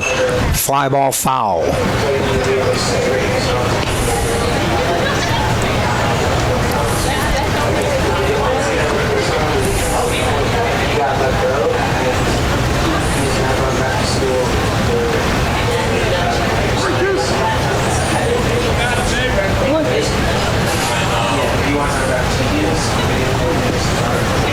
And we do it again. 3-2 pitch in the stretch.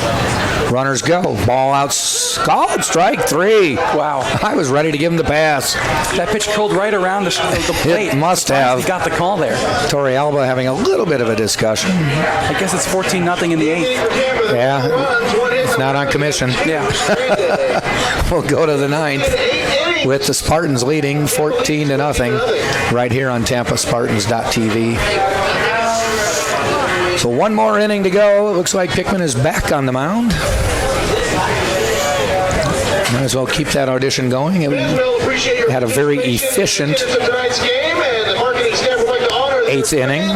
Only threw 7 pitches, so might as well see what he's got. One thing Joe Urso had said going back 2 weekends ago is he said, I know my 3 starters, but he said I haven't really settled in on my bullpen rotation yet.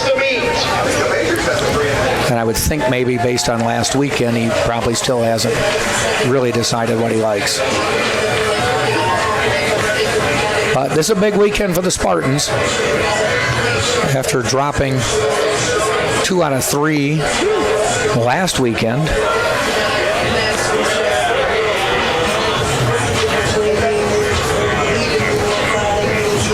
At Florida Tech.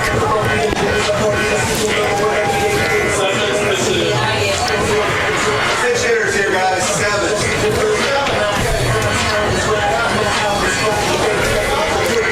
Nova Southeastern will start the top of the 9th with a pinch hitter. It's going to be number 7, Andrew Lebowski. Lebowski, 6'1", 190 pounds, junior from Coral Springs, Florida.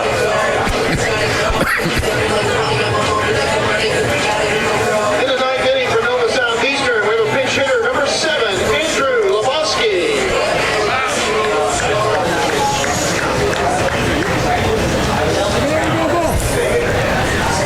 John Pickman on the mound again. Pitching out of the stretch, start the inning.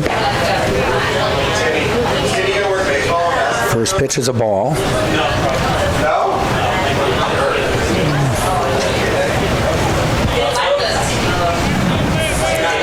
Tampa 14, Nova Southeastern nothing.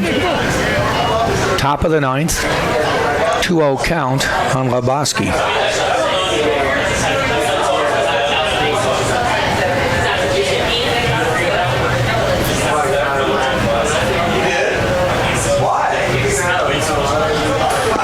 Ball 3.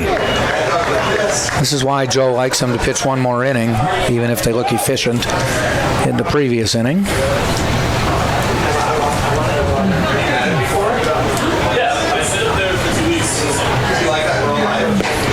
There you go. 3-1.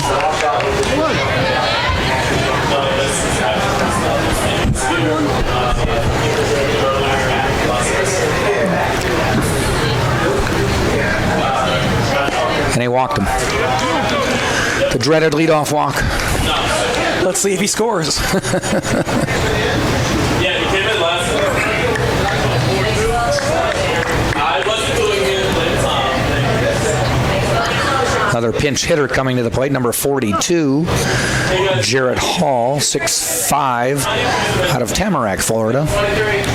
A freshman. A lot of freshmen on this roster.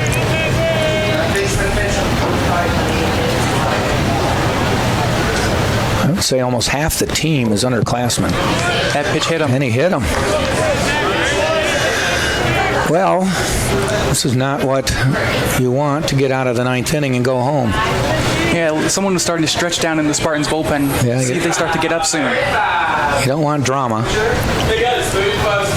It would be drama up 14-0. Yeah, you're not worried about losing the game, but you just want to be efficient. Mm-hmm. Do your job and send the fans home happy.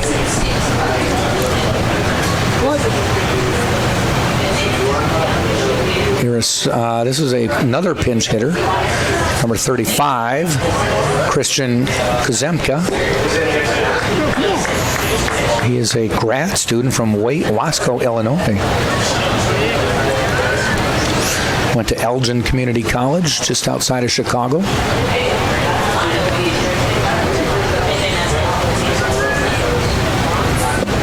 There's a swing and a miss.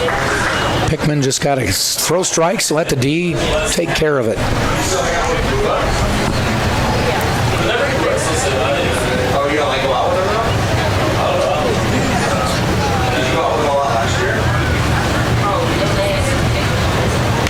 Foul back. Gets ahead. 1 ball, 2 strikes.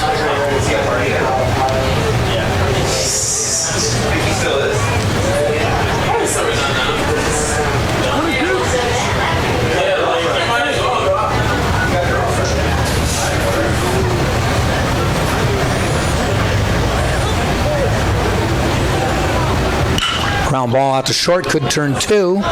Get the 1. The Tringo's relay to Ailey Wine. They do it. The old reliable 4-6-3 there. Gets 2 outs. Runner does go to 3rd, but 2 down now. I think they only got 1 out on that play. Did they? They call him safe? Yeah, I think so. I thought they had him. Wow. It was very close. Okay. You're right. No, the old reliable 4-6. I retract that. I thought they had him. Runners at the corners, 1 out. The shutout is being threatened. Yeah. Swing and a miss. This is number 6, Alex Hernandez. It's a sophomore from Pembroke Pines, Florida.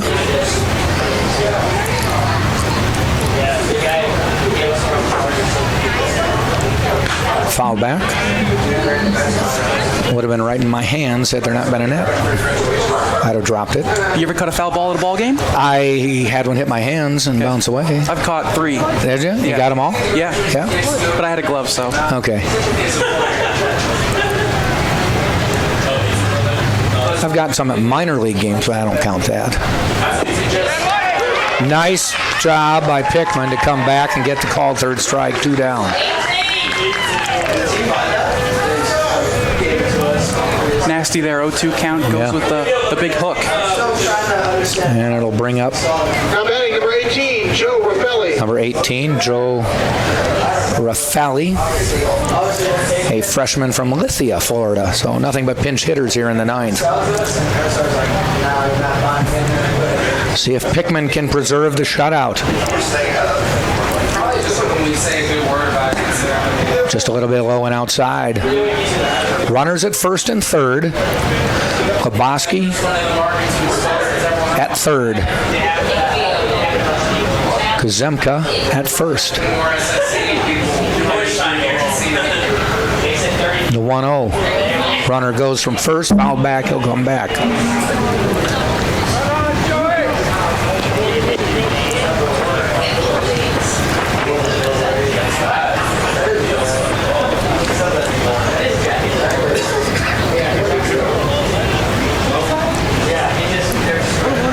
Pickman leans in.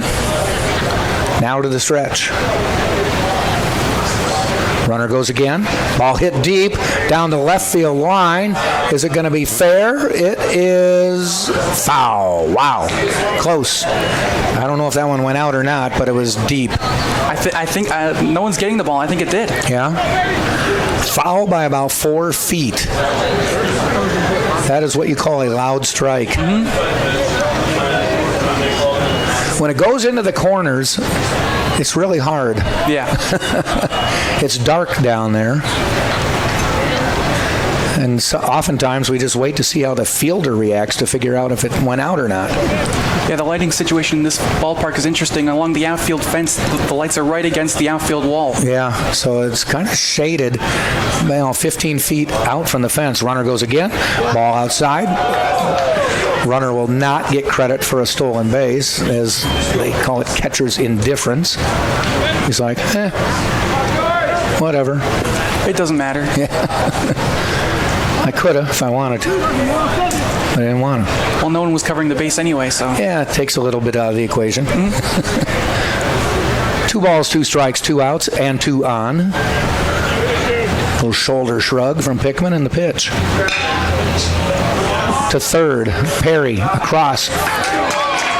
Game over. Had to wait for Aliwine to make the stretch and get the foot on the bag. There. Spartans pick up the win. Spartans get the win. 14-0 is the final score for Tampa. 14 runs, 16 hits, no errors. For Nova Southeastern, no runs, just 1 hit and no errors. The Spartans now 2-2 in the Sunshine State Conference, 10-4 overall. Nova Southeastern sees its 4-game win streak come to an end and fall to 5-2 in conference play, 9-5 overall. Kevin Pimentel will get the win, and the loss goes to Campbell. His first loss of the year to fall to 3-1. Same 2 teams tomorrow at 1. So, Chris, you ready for that one? I can't wait, man. All right. We'll be back here 1 o'clock tomorrow. Doubleheader baseball. First game at 1. Second game scheduled for 4 o'clock. For Chris Francisco, this is Jack Ike saying thank you very much for joining us. Join us tomorrow right here on TampaSpartans.tv.